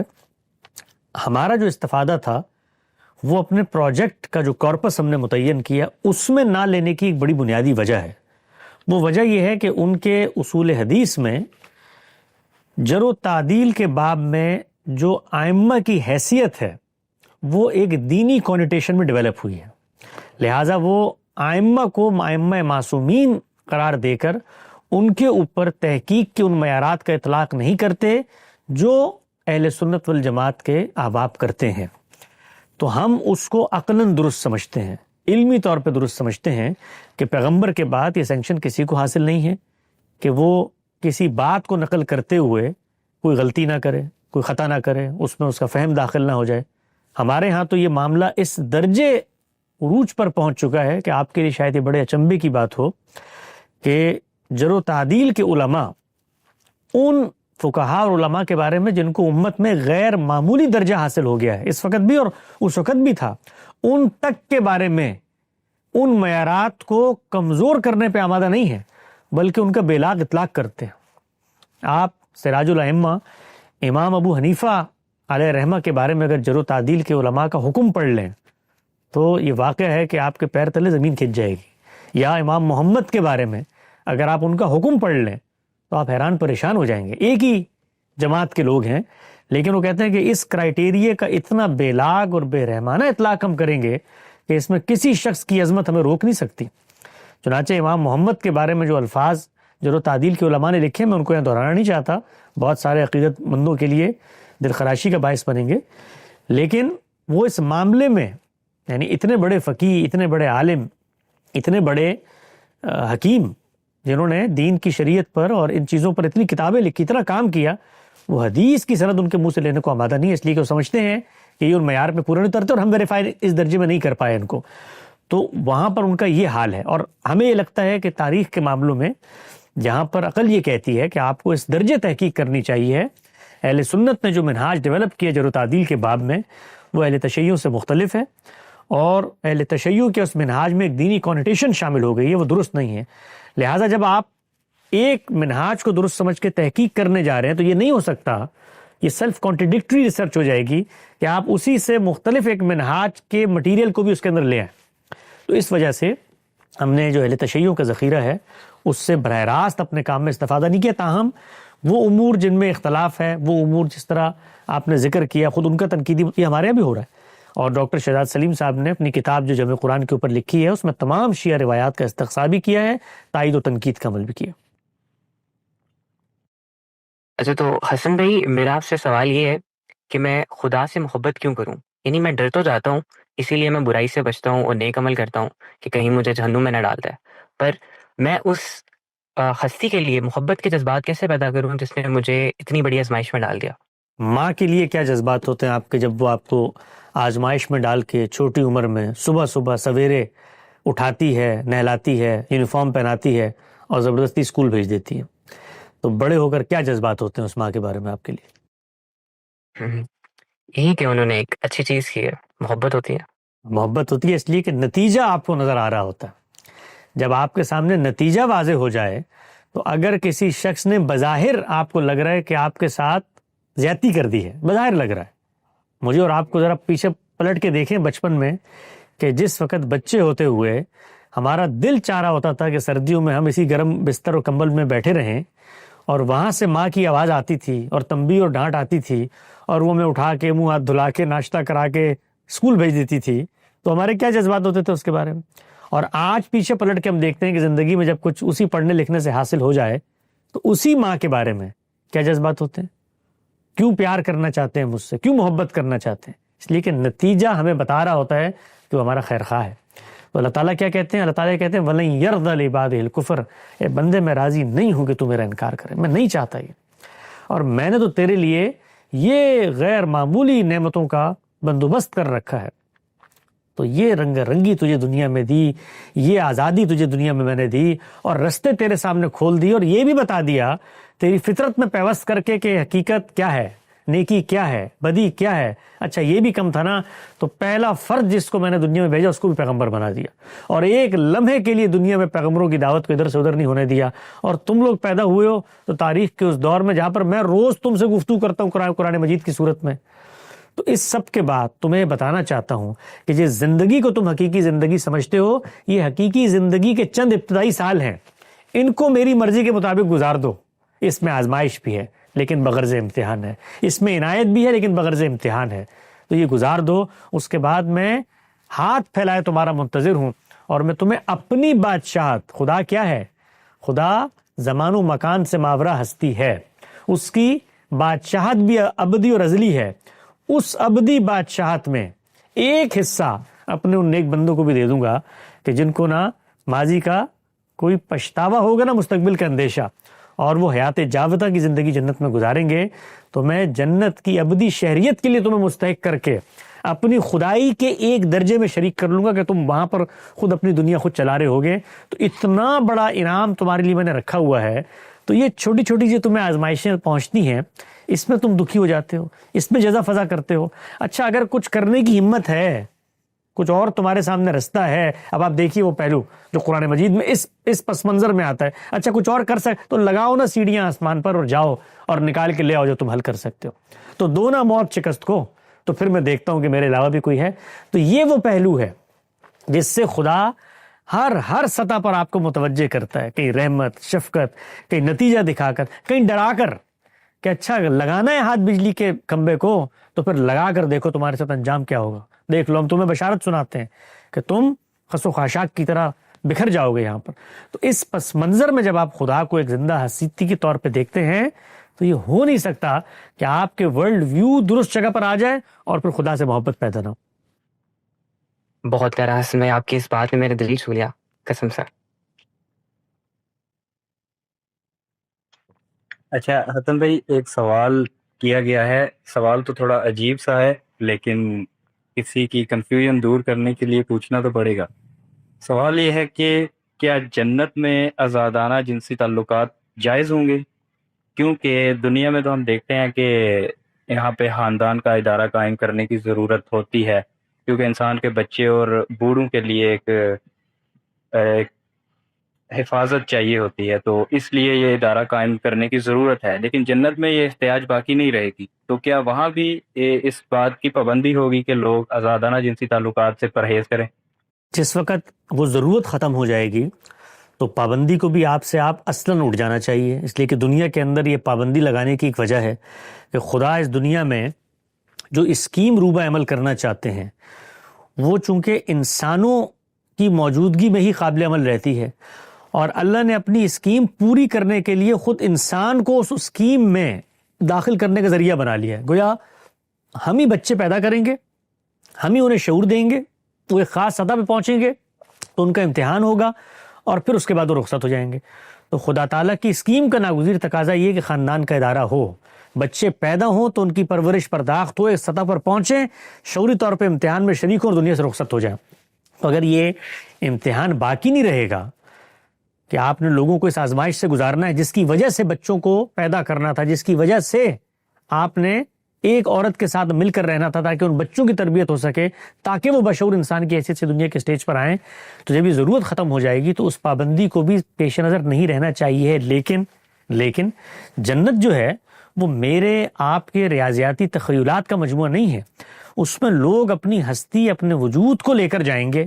یہ تو ٹھیک ہے کہ دنیا کی جو آزمائشیں اور جو تصورات ہیں ان کا وہاں خاتمہ ہو جائے گا، لیکن کوئی شخص، کوئی پاکیزہ نفس آدمی وہاں پر جا کر بھی یہ کہتا ہے کہ میں تو اپنی بیوی کے ساتھ رہوں گا اور میں وہاں بچے پیدا کروں گا اور میں اپنا خاندان بناؤں گا، مجھے اس میں خوشی ملتی ہے، تو مجھے آپ کو کیا اعتراض ہے؟ تاہم یہ کوئی نہیں آ کر کہہ سکتا کہ جی اس کو لازماً وہاں شادی کرنی ہوگی، بچے رکھنے پڑیں گے اس لیے کہ ضرورت باقی نہیں رہی۔ تو وہ تو عیش دوام کی زندگی ہے، اس کے اندر نہ وہ اخلاقی معیارات اور کرائیٹیریا ہوں گے جو دنیا میں ہم پیدا کر دیتے ہیں، اور نہ وہ ایول شخصیت ہوگی جس کے نتیجے میں انسان کے اس برے تصور کا اظہار ہوتا ہے۔ تو ہم اصل میں دنیا کے علم کو لے کر جنت میں اس کا اطلاق کرنے جا رہے ہیں۔ جنت ان سب سے ماورا ایک جگہ ہے، اور اس کے بارے میں ایک بات بتا دی گئی ہے، وَلَكُمْ فِيهَا مَا تَشْتَهِي أَنفُسَكُمْ، وہاں تمہیں وہ کچھ ملے گا جو تم چاہتے ہو۔ تو اس کے لیے یہ ریاضیاتی خانے بنا کر کے یہ وہاں پر ایجاد ہوگی یا نہیں ہوگی، یہ کام نہیں کرنا چاہیے۔ حسن صاحب، آپ یہ ہم المورد کے ایک طالب علم ہیں، انہوں نے ایک سوال پوچھا ہے کہ انبیاء کرام علیہ السلام کے ہاتھوں جو معجزات ظاہر ہوئے، ہمیں انہیں کس طرح سمجھنا چاہیے؟ کیا یہ معجزات دنیا کے معمول کے قوانین فطرت سے ہٹ کر کوئی سپر نیچرل عمل ہوتے ہیں، یا یہ کوئی چھپی ہوئی داخلی قوت ہوتی ہے جو صرف اللہ کے اذن سے فعال ہوتی ہے؟ ہمیں نہیں اگر یہ قوت مضبوط ہے، ہمیں نہیں پتہ یہ کیسے ہوتے ہیں، کیا ہوتے ہیں، چھپی ہوئی قوت ہے، ظاہر قوت ہے، ہمیں تو اطلاع دی گئی ہے۔ یہ ہم تب جانے، تب ویریفائیبل نالج ہو ہمارے پاس جب وہ ذریعہ علم ہو جس سے اوپر اٹھ کے ہم چیزوں کو دیکھ سکیں۔ میرا ذریعہ علم تو حواس کی گرفت میں ہونے کے باوجود محدود ہے، یعنی میرے سامنے بہت سارے ایسے ایونٹس ہو رہے ہوتے ہیں جو میری حواس کی گرفت میں ہوتے ہیں۔ مثال کے طور پہ رات کے وقت مجھے وہی تارے نظر آتے ہیں نا، میں اپنے حواس سے دیکھ سکتا ہوں ان کو، دن میں نظر نہیں آتے۔ تو میرے تو حواس کی گرفت میں موجود علم بھی محدود ہے۔ اس محدود علم سے میں اس پروردگار کی، اپنے پیغمبر کے ساتھ معاملات اور خرق عادت دنیا کے واقعات کی توجیحات تلاش کروں۔ جیسے کہ مثال کے طور پہ سر سید احمد خان کے یہاں یہ اپج پیدا ہوئی تو انہوں نے یہ کہنا شروع کر دیا کہ بھائی اللہ تعالیٰ نے تو کہا وہ اپنی سنت تبدیل نہیں کرتا، تو یہ فطرت اسی کی بنائی ہوئی ہے، عالمی قوانین اسی کے بنائے ہوئے ہیں، لہٰذا اس کے خلاف خرق عادت کو واقع نہیں ہو سکتا، چنانچہ معجزات کی ہم توجیہ کر لیں۔ میں اس بحث میں جاؤں کیوں؟ مجھے ضرورت کیا ہے کہ یعنی میرے پاس کو اللہ تعالیٰ نے ایسا علم مجھے دے دیا ہے، میں اپنے حواس کے علم پر اعتماد کر کے آگے نہیں بڑھ سکتا، وہ محدود ہے۔ تو اللہ کے پیغمبر کے ساتھ کیسے ظہور ہوتا ہے، میرے علم کی بحث نہیں ہے۔ ہمیں اپنے آپ کو ان بحثوں سے دور رکھنے کی تنبیہ کی ہے اسلام نے کہ جن کے بارے میں ہمارے پاس علم نہیں ہے۔ اور اللہ تعالیٰ یہ کہتے ہیں کہ جو راسخون فی العلم ہوتے ہیں وہ ام الکتاب پر، وہ چیزیں جو وضاحت کے ساتھ ان کو بتائی گئی ہیں ان پر اعتماد کرتے ہیں۔ اور یہ جو طریقہ کار میں اختیار کرتا ہوں کچھ عالم نادیدہ کے بارے میں تمہیں بتانے کے لیے، کچھ عالم نادیدہ کی پاورز کا تمہارے سامنے ظہور کر دیتا ہوں، ان کے بارے میں یہ تم عقل دوڑاتے ہو، یہ وہی لوگ دوڑاتے ہیں جن کے دلوں میں زیغ، تیڑ اور کجی ہوتی ہے۔ پیغمبر کے ساتھ کیسے ہوتا تھا، کیا ہوتا تھا، یہ پیغمبر جانے، اللہ تعالیٰ جانے، مجھے کچھ نہیں پتا اس بارے میں۔ اچھا، تو حسن بھائی، یہ جو ہمیں مشکل حالات میں نماز کے ریلیٹڈ جو ہمیں رعایت دی جاتی ہے، ٹریفک میں ہو تو شینگ سجود کس طرح کیے جائیں گے، اور کیا قبلے کا دھیان رکھنا ضروری ہوگا یا نہیں؟ جی ہاں، جس وقت آپ آئیڈیل صورتحال پر عمل درآمد کرنے کے اہل نہیں رہتے تو اس میں جو مماثل شبیہ صورتحال ہے اس کو اختیار کرتے ہیں، تو وہاں پر جو آئیڈیل کے لازم دیگر تقاضے ان کو بھی پورا نہیں کیا جا سکتا۔ مثال کے طور پر جس وقت قرآن مجید نے بتا دیا مریض اور مسافر روزے مؤخر کر لو، تو یہ تو واضح ہو گیا نا کہ مریض اور مسافر کہہ کر کوئی حقیقت پیش نظر ہے، اور وہ یہ کیا کہ غیر معمولی مشقت ہو، تو غیر معمولی مشقت آپ کو ہوتی ہے تو رخصت مل جاتی ہے۔ رخصت بعض خود دین نے طریقہ کار مقرر کر دی، مثلا روزوں میں تو ضرورت نہیں تھی کیونکہ اور دنوں میں رکھنے تھے، روزے تو وہی ہیں، لیکن نماز مختصر کرنی تھی تو اس کو بھی پیغمبر نے سنت کے ذریعے جاری کر کے بتا دیا کہ مختصر کرنے کا طریقہ کیا ہوگا، 4 2 ہو جائیں گی، 3 3 ہی رہیں گی، اسی طریقے سے 2 کو ملا کر پڑھ سکتے ہو، یہ ساری چیزیں خود سنت نے جاری فرما دی۔ اب جب جاری فرما دی تو ان میں سے جن چیزوں پر عمل درآمد نہیں ہو سکتا اور ان کا قائم مقام موجود ہے تو وہ تجویز کر دیا۔ مثال کے طور پہ طہارت ایک بنیادی شرط ہے، تو اس کے لیے وضو نہیں ہو سکتا تو تیمم خود بیان کر دیا. تیمم پر قیاس کر کے آپ کو مسح الخفین پیروں پہ مسح کو رسول پاک صلی اللہ علیہ وسلم نے اجتہاداً اس کا اطلاق کر دیا. اسی طریقے سے جہاں پر آپ کی گرفت میں نہ ہو کہ قبلہ کہاں ہے، تو دین کا اصول ہے لا یکلف اللہ نفسا الا وسعہا، حد وسع سے بڑھ کے کوئی ذمہ داری آپ پر نہیں ڈالی جاتی. آپ تعین کریں اپنے لحاظ سے، سورج کے لحاظ سے کرنا چاہتے ہیں سورج کے لحاظ سے کر لیں. کمپاس ہے، آج کل تو کوئی مسئلہ ہی نہیں، موبائل فون میں پتہ چل جاتا ہے. لیکن کسی ایسی جگہ نہیں ہوتا، وہ اللہ کا نام لے کے جس طرف منہ کر کے جائیں. قبلہ کیا ہے؟ قبلہ تو خدا کا متعین اذن ہے، اس طرف منہ کر کے پڑھو، ورنہ بنی اسرائیل کو تو ان کے گھروں کو قبلہ قرار دے دیا تھا. تو قبلہ خدا کا حکم ہے. مسلمانوں کو کہا کہ کچھ عرصے کے لیے بیت المقدس کی طرف منہ کر کے نماز پڑھو تاکہ دلوں سے یہ چیز نکل جائے کہ اب تمہارا انتخاب ہو گیا اور اب تم بالکل برتر قوم ہو. تو یہ تمہیں بتانا چاہتا ہوں میں، تو آزمائش کے لیے. تو قبلہ اگر نہیں معلوم تو اپنی تعین سے، اپنے تصور سے اصل چیز پیش نظر رہنی چاہیے ہے کہ یہ جو اعضاء مقرر کیے گئے ہیں اس کا مقصد خدا کے سامنے حضوری ہے، اور خدا نے اپنے معبد کی طرف منہ کر کے ہمیں حضوری کے لیے کہا ہے. اب گاڑی چلاتے ہوئے میں موڑ رہا ہوں تو میں وہاں قبلہ کہاں تلاش کروں گا؟ تو جب وہاں میں رکوع نہیں کر رہا، سجدہ نہیں کر رہا، وضو نہیں کر رہا، تو قبلے کی پابندی کیسے لازم آئے گی؟ اچھا حسن بھائی، ایک سوال اتمام حجت کے حوالے سے ہے کہ رسولوں کی اقوام پر جو عذاب آتا ہے، تو اس حوالے سے یہ سوال ہے کہ جنگ بدر کے بارے میں یہ کہا جاتا ہے کہ وہ یوم الفرقان تھا، خدا کے فیصلے کا دن تھا. اس دن اللہ تعالیٰ کا عذاب نازل ہوا تھا منکرین قریش پر. تو سوال یہ پیدا ہوتا ہے کہ مسلمانوں کی جماعت میں سے بھی بتایا جاتا ہے کہ کم و بیش 14 صحابہ اس جنگ میں شہید ہوئے تھے. تو کیا اس عذاب کی زد میں وہ صحابہ بھی آ گئے تھے اس عذاب کی زد میں؟ کیونکہ ہم دیکھتے ہیں کہ پچھلی امتوں کے بارے میں بیان کیا جاتا ہے کہ ان کو انفرادی طور پر ہر ایک کو عذاب سے بچا لیا جاتا تھا. تو کیا یہ سمجھا جائے کہ صحابہ بھی اس عذاب کی زد میں آ گئے؟ صحابہ کا ان جنگوں میں شہید ہونا عذاب نہیں، خدا کی عنایت اور رحمت کا ظہور ہے. اللہ تعالیٰ چاہتا تو وہ آسمان سے عذاب نازل فرما دیتا. اس نے ایک پیغمبر کو بھیجا، پیغمبر نے وہ دعوت دی تو کچھ لوگ ان پر ایمان لے آئے. اب یہ ان لوگوں کا امتحان تھا کہ عذاب چونکہ ان کے ہاتھوں سے مسلط ہونا ہے تو وہ اپنے آپ کو اس درجے میں اولو العزم کریں کہ وہ میدان جنگ میں اتریں. تو جب وہ میدان جنگ میں اتریں تو قرآن مجید تو یہ کہتا ہے کہ اس جذبہ سرشاری کو دیکھ کر کہ خدا کی راہ میں یہ لوگ جان دینے پر آمادہ ہیں، اس درجہ عظیمت پر کھڑے ہوئے ہیں، ہم نے ان میں سے بعض کو شہداء منتخب کر لی. الفاظ ہے قرآن مجید کے کہ ان میں سے ہم نے بعض کو شہادت کے منصب پر فائز کر دیا. تو اللہ تعالیٰ کے لیے کیا مشکل تھا؟ اللہ تعالیٰ تو عذاب لانا چاہتے تو آسمان سے ہی عذاب آ جاتا. تو پہلی چیز تو یہ کہ یہاں پر لڑنے والوں کا امتحان ہے کہ کس درجہ عظیمت تک وہ جاتے ہیں، کہ جان دینے کی جگہ پر بھی جاتے ہیں تاکہ دوسروں کے لیے بھی مثال قائم ہو. خدا کے اس رستے میں جان دینے سے بھی گریز نہیں کرنا. تو اللہ تعالیٰ نے کیا کہا دوسری جگہ کہ ہم نے تمہارے جان اور مال کے عوض تمہاری آخرت کا سودا کر لیا. تو یہ اللہ کی عنایت تھی کہ اس میں صحابہ اکرام شہید ہوئے. وہ جو شہادت کے جذبے سے سرشار تھے، بیتاب تھے کہ اللہ ان کا انتخاب کر لے، اللہ نے کہا ہم نے بعض کا انتخاب کر لیا اس میں. حسن صاحب، کچھ عرصے پہلے نا آپ سے ایک بہن نے سوال پوچھا تھا خواتین کا کھیلوں میں حصہ لینے کے متعلق. وہ تب مطمئن نہیں ہوئی تھی، اب انہوں نے سوال بھیجا ہے. وہ یہ کہہ رہی ہیں کہ اگر کسی خاتون میں یہ صلاحیت موجود ہے کہ وہ عالمی کھیلوں میں حصہ لے سکتی ہے، اگر اولمپکس میں جاتی ہے تو وہاں پہ بہت اسٹرکٹ ڈریس کوڈ ہوتے ہیں. اب وہ اگر وہاں پر کھیلنا چاہتی ہے تو کیا ایسے کھیلوں میں حصہ لینا شرعاً جائز ہوگا؟ حالانکہ وہ جو لباس ہے وہ بہت تنگ ہے اور شرعی طور پر بھی وہ پردے اور حیا کے تقاضوں کے خلاف ہوتا ہے.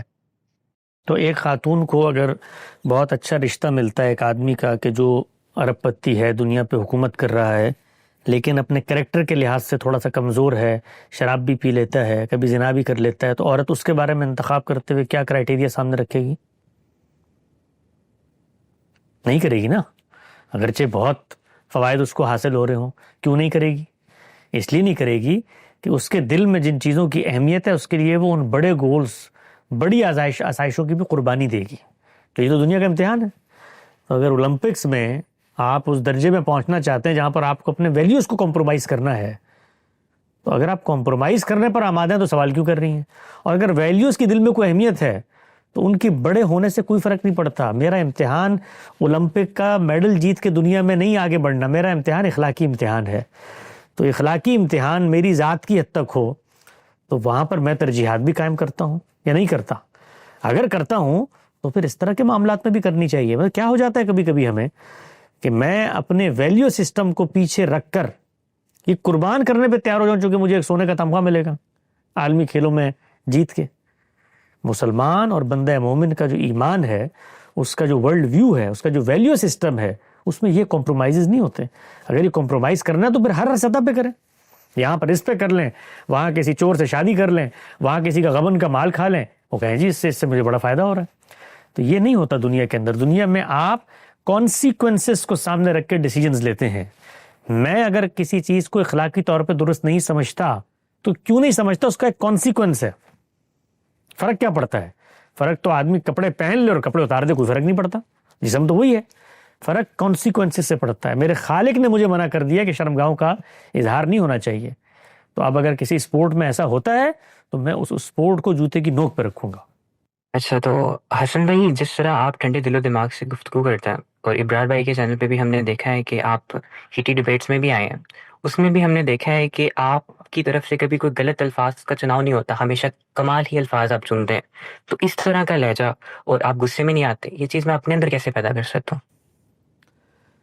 میرا خیال ہے بھائی یہ کسی شخص میں پہلے دن پیدا نہیں ہوتی. میں بھی اس طرح کا مسافر ہوں اور میں یہ بھی دعویٰ نہیں کرتا کہ میرے یہاں پوری طرح وہ پیدا ہو گئی ہے. جس درجے میں ہمارے استاد کیا ہے کوشش کرتے ہیں، لیکن کبھی کبھی اونچ نیچ ہو جاتی ہے بحیثیت انسان. تاہم یہ ضرور ذہن میں رہتا ہے کہ یہ نہیں ہونا چاہیے، کبھی بھی نہیں ہونا چاہیے. اس میں تھوڑا سا مارجن میں دیتا ہوں شخصیات کا. اللہ تعالیٰ نے ہر انسان کو ایک ایسی خاص بود و باش اور ایک خاص اظہار کا بیانیہ یا اسلوب یا لہجہ دیا ہوتا ہے جو سب کا یکساں نہیں ہو سکتا. جیسے غامدی صاحب کا ہے، تو اب یہ نہیں ہو سکتا کہ غامدی صاحب کے ارد گرد جتنے لوگ ہیں وہ بالکل اسی ٹون میں، اسی اسٹائل میں اور اسی لب و لہجے میں گفتگو کریں. اس میں تھوڑا فرق ہو سکتا ہے اور اس کا مارجن سب کو دینا چاہیے. میں نے یہ بھی دیکھا ہے لوگ عام طور پہ یہ غلطی کرتے ہیں کہ وہ ایک بڑی شخصیت سے انسپائر ہیں تو اسی کو پیمانہ بنا کر ہر ایک پر اس کا اطلاق کرنا شروع کر دیتے ہیں. ہر انسان دنیا میں مختلف ہے، اس کے بیان کرنے کا انداز اور اظہار کا اسلوب اور پس منظر مختلف ہے، پھر آڈینس مختلف ہے. اب میں مثال دیتا ہوں آپ کو. میرے سامنے جب کوئی مذہبی آدمی آ کر کوئی اعتراض کرتا ہے غامدی صاحب کی فکر پہ، تو میں جب اس کو جواب دیتا ہوں تو میرا شعور جہاں سے بیدار ہوتا ہے جواب دینے کے لیے وہ نہیں ہوتا جو میں بھی اس وقت آپ لوگوں کو جواب دے رہا ہوں. اس کی ایک وجہ ہے. اس کی وجہ یہ ہے کہ میں اس پس منظر میں سے اٹھا ہوا ہوں. میں ان کو اپنا آدمی سمجھتا ہوں، ان مذہبی لوگوں کو. تو میں جب اس سے مخاطب ہوتا ہوں تو میرے دل میں ایک دوسرے درجے کا تعلق ہے جو پیدا ہوتا ہے. وہاں پر مجھے کسی درجہ تنبیہ، کسی درجہ جھنجھوڑنا، کسی درجہ توجہ دلانا، یہ میرے وجود کا تقاضا محسوس ہوتا ہے. کیونکہ میں نے غامدی صاحب کو کوئی ٹیوشن پڑھ کے دریافت نہیں کیا، بلکہ ان کی مخالفت کے ایک سفر میں جانے کے بعد اس مذہبی حلقے کی کوک میں بیٹھ کر دریافت کر کے یہاں تک پہنچا ہوں. تو میرے دل میں ایک جذباتیت بھی پیدا ہوتی ہے کہ میں ان لوگوں کو بتاؤں یار کہ میں تمہاری طرح ہی تھا، یہی کچھ کرتا تھا، لیکن اب میں یہاں سے نکل کے اگر آ گیا ہوں تو تم لوگ بھی توجہ دو، کیوں اپنی آخرت برباد کر رہے ہو؟ تو اپنے بچے کے ساتھ جو محبت ہوتی ہے جب وہ بیمار ہو جائے، جو دکھ ہوتا ہے جب اس کو تکلیف پہنچے، تو مجھے اسی طرح کا تعلق محسوس ہوتا ہے مذہبی لوگوں کے ساتھ. تو اب آپ اگر اس پیمانے کو اٹھائیں اور غامدی صاحب جس طرح مذہبی لوگوں سے مخاطب ہوتے ہیں اس کو سامنے رکھ دیں تو آپ کبھی بھی انصاف نہیں کر سکیں گے. وہ اس پس منظر سے اصلاً نہیں اٹھے، ان کی اپنی فکر اپنی قد و کاوش سے ڈیولپ ہوئی ہے. میں وہاں سے اٹھ کر یہاں آیا ہوں، تو میں جب ان سے مخاطب ہوتا ہوں تو میرے دل میں ایک درد بھی ہوتا ہے اور میری زبان میں ایک تنبیہ بھی ہوتی ہے ان کو بتانے کے لیے. اور چونکہ ہمارا علم مشترک ہے، میراث مشترک ہے، تو میں توجہ بھی دلاتا ہوں کبھی کہ بھائی پیچھے مڑ کے دیکھو، خود ہم لوگ یہی کرتے چلے آئے اور لوگوں کے ساتھ. تو یہ مارجن ہر ایک کو دینا چاہیے. اس میں ایک جو کرائٹیریا ہم بنا لیتے ہیں نا اسکیل کا، یہ انسانوں، یہ صحابہ کے ساتھ نہیں ہو سکا. اب صحابہ کرام رسول اللہ کی مائیت میں رہتے تھے نا، تو سیدنا عمر کی ایک شخصیت تھی، آپ نے دیکھا ہے کہ اس شخصیت کا ظہور ہوتا ہے، جلال ہے، اس کے اندر تھوڑا سا ڈسپلن ہے، تنبیہ ہے. تو اس چیز کو آپ مار نہیں سکتے، یہ چیز ہمیشہ برقرار رہے گی. اس کا آپ نے ان کو مارجن دینا ہے. دوسری چیز یہ ہے کہ کچھ ایسی ریڈ لائنز ہوتی ہیں جن کو کبھی بھی پار نہیں ہونا چاہیے. وہ جو ریڈ لائنز ہیں وہ اخلاقی معیارات ہیں. اس میں کوئی کسی کے اوپر الزام، طعن و تشنیع، کسی کے خلاف بات کرنا، عزت نفس مجروح کرنا، کسی کے عیوب کو بے پردہ کر دینا، یہ کام ہے جو اخلاقی مسلمات میں سے ہے. اس میں ہر حال میں ہمیں اپنا دامن بچانا ہے. اور تیسری چیز یہ ہے کہ یہ تحمل پیدا کیسے ہوتا ہے؟ اس وقت ہوتا ہے کہ جب آپ تھوڑا طالب علمانہ مطالعہ شروع کرتے ہیں. تو جو آپ کا مخاطب غلط بات بھی کر رہا ہوتا ہے نا، آپ کو پتا ہوتا ہے کہ اس کے پیچھے ایک استدلال ہے، یہ اس استدلال سے متاثر ہے. اگر میں بھی ہوں تو میں بھی یہ غلط بات کروں گا، تو اس کے نتیجے میں آپ کول ڈاؤن ہو جاتے ہیں، ٹون ڈاؤن ہو جاتے ہیں. آپ کو پتا ہوتا ہے کہ یہ بیچارہ اصل میں ایک استدلال کو درست مان کر یہ رویہ اختیار کر رہا ہے، یہی رویہ اختیار کرے گا. تو پھر استدلال جب علم میں ہوتا ہے تو آپ فرسٹریٹ نہیں ہوتے، تو پھر آپ بڑے ٹھنڈے انداز سے اس استدلال کو زیر بحث لا کے جواب دے دیتے ہیں. حسن صاحب، آپ غامدی صاحب کے ساتھ اتنے عرصے سے ہیں، تو پوچھنا یہ تھا کہ اگر ہم، اور غامدی صاحب بہت صاحب مطالعہ بھی ہیں، اگر ہم مطالعے کی عادت ڈالنا چاہتے ہیں تو وہ کس طرح ڈالیں؟ اور اگر غامدی صاحب نے اس کے متعلق آپ کو کوئی نصیحت کی تو وہ بھی بتا دیجیے. اس میں اصل چیز یہ ہے کہ جو بڑے کانسیپٹس ہیں ان کے بارے میں پہلے کلیئرٹی حاصل ہونی چاہیے. اگر آپ دین کے باب میں پوچھیں تو جو منہاج ہیں، جو پیراڈائمز ہیں، یہ جو سوچنے سمجھنے کے زاویہ نظر ہیں، ان کا ایک کانسیپچول فریم ورک ذہن میں ڈیولپ ہونا چاہیے. اس کے لیے آپ کو جو نمائندہ کتابیں ہیں، سورس بکس ہیں، ان کو پہلے پڑھنا چاہیے. وہ ہر فکر ہر منہاج میں ڈیولپ ہو جاتے ہیں. مثال دیتا ہوں، مثلا ہمارے ہاں ان بڑے لوگوں نے جب پوری زندگی دین کا مطالعہ کیا تو اپنے مطالعے کے حاصلات بتائے. اور انسانی علم کا کمال یہ ہوتا ہے کہ وہ منتشر معلومات میں ایک سررشتہ تلاش کر کے ایک میگا نیریٹو ڈیولپ کرتا ہے. وہ اصل میں میگا نیریٹو ہوتا ہے جس کے آف شوٹس ہوتے ہیں جو اس کے اندر سے نکل رہے ہوتے ہیں. تو دین اسلام کھڑا ہوا ہے اوپر، اس سے کچھ فکر پیدا ہوئی ہیں، افکار پیدا ہوئے ہیں، تعبیرات پیدا ہوئی ہیں. تو ان میں صوفیانہ روایت ہے، سلفی روایت ہے، فقہی روایت ہے، اسی طریقے سے ایک منہاج عقیدت ہے، یہ فراہی روایت. یہ بڑے پیراڈائمز ہیں. تو آپ کو پہلے مرحلے میں اگر آپ چاہتے ہیں اختصاصی سطح پہ چیزوں کو ہولسٹکلی جانیں اور ایک گہری بصیرت اور مطالعہ پیدا کریں، تو ان کی جو اوریجنز ہیں ان کو دریافت کرنا پڑے گا. تو پھر آپ کے سامنے جو معلومات آئے گی آپ بہت آسانی سے اس کو کیٹیگرائز کر سکتے ہیں کہ یہ استدلال صوفیانہ نوعیت کا ہے، اس کی بنا استدلال یہاں سے پیدا ہوتی ہے، اس بنا استدلال کا جو چین آف آرگومنٹ ہے وہ یہ 4 باتیں ہیں، ان پر دینی لحاظ سے مجھے کلیئرٹی حاصل ہے. یہ سلفی منہاج کا نقطہ نظر ہے، یہ آثار و روایت پر مشتمل ہوتا ہے، اس پر دین کی اصولی ہدایت یہ ہے، اس پر میرا اطمینان ہے، اس کی روشنی میں اس کے اختلافات کو حل کروں گا. یہ فقہی روایت ہے، یہ اجماع کو اصل مانتی ہے، اجماع کے بارے میں میرا تصور یہ ہے. اس تصور پہ جو سوالات اعتراضات ہوتے ہیں آپ اس کو فکر کی سطح پہ رفع کرتے ہیں. تو اس سے کیا ہوتا ہے کہ جو بڑی تعبیرات، ہولسٹک نالج ہے، وہ اپنی اپسٹیمولوجی سے لے کے اپنی اپلیکیشن تک آپ کی گرفت میں آ جاتی ہے.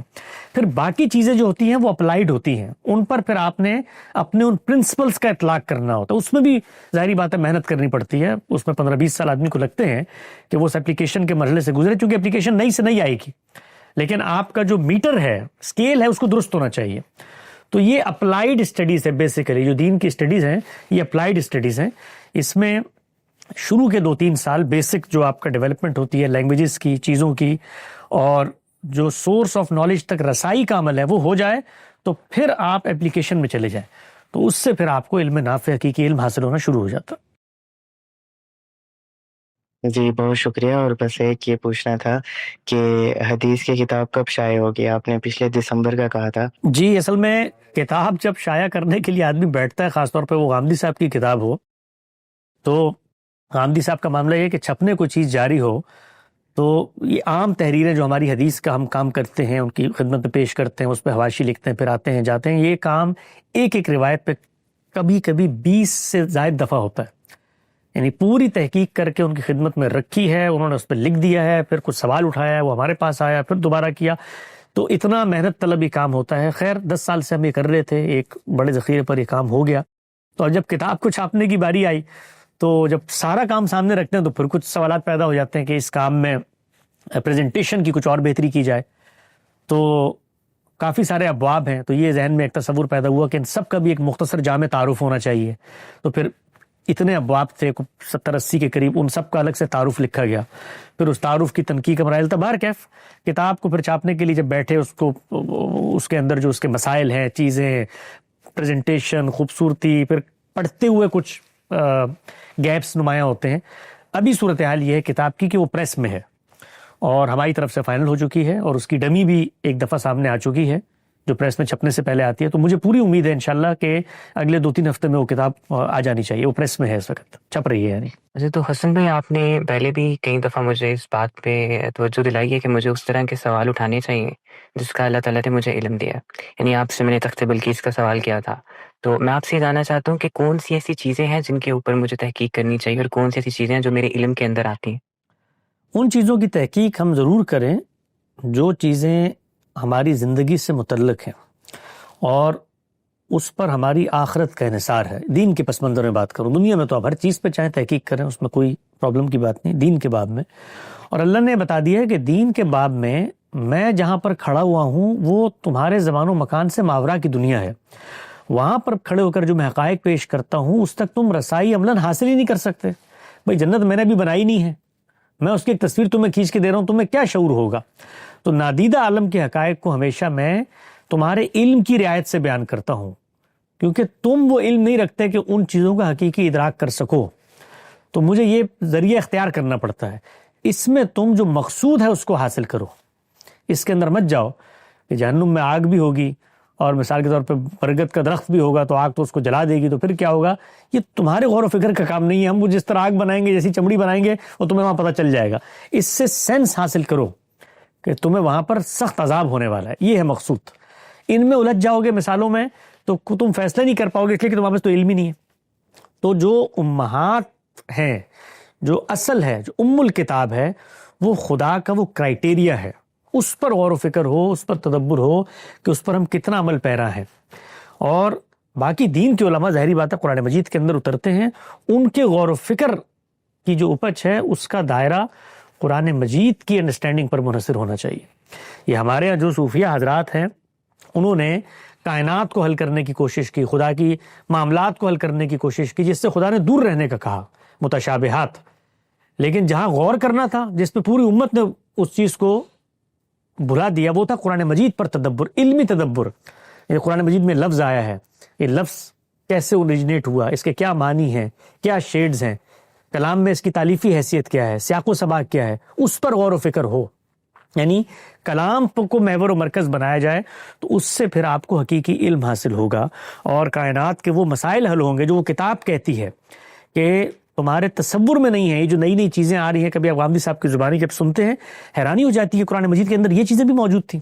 تو تدبر کا جو محور و مرکز ہے وہ اللہ کی کتاب بنی. جب وہ بنے گی تو پھر آپ کو حقیقی علم حاصل ہوگا. حسن بھائی، یہ سوال ہے کہ اصول میں دیکھا جائے تو حضرت علی اور امیر معاویہ رضی اللہ تعالیٰ عنہ کے بارے میں کوئی آدمی کوئی بھی رائے رکھ سکتا ہے، چاہے وہ حضرت علی کے حق میں رائے رکھے یا حضرت امیر معاویہ کے حق میں رائے رکھے. اس بنیاد پر اس کی جنت اور جہنم کا فیصلہ نہیں کیا جائے گا، کیونکہ قرآن مجید نے ہمیں جنت اور جہنم کا ایک کرائٹیریا بتا دیا ہے. لیکن اس کے بعد ہم دیکھتے ہیں کہ ایسے گروہ پیدا ہو گئے ہیں جن کو لوگ ناصبی اور رافضی کہتے ہیں، اور جن کے بارے میں کہتے ہیں کہ یہ دونوں اس بنیاد پر جہنم میں جائیں گے کہ یہ ایک خاص نقطہ نظر رکھتے ہیں.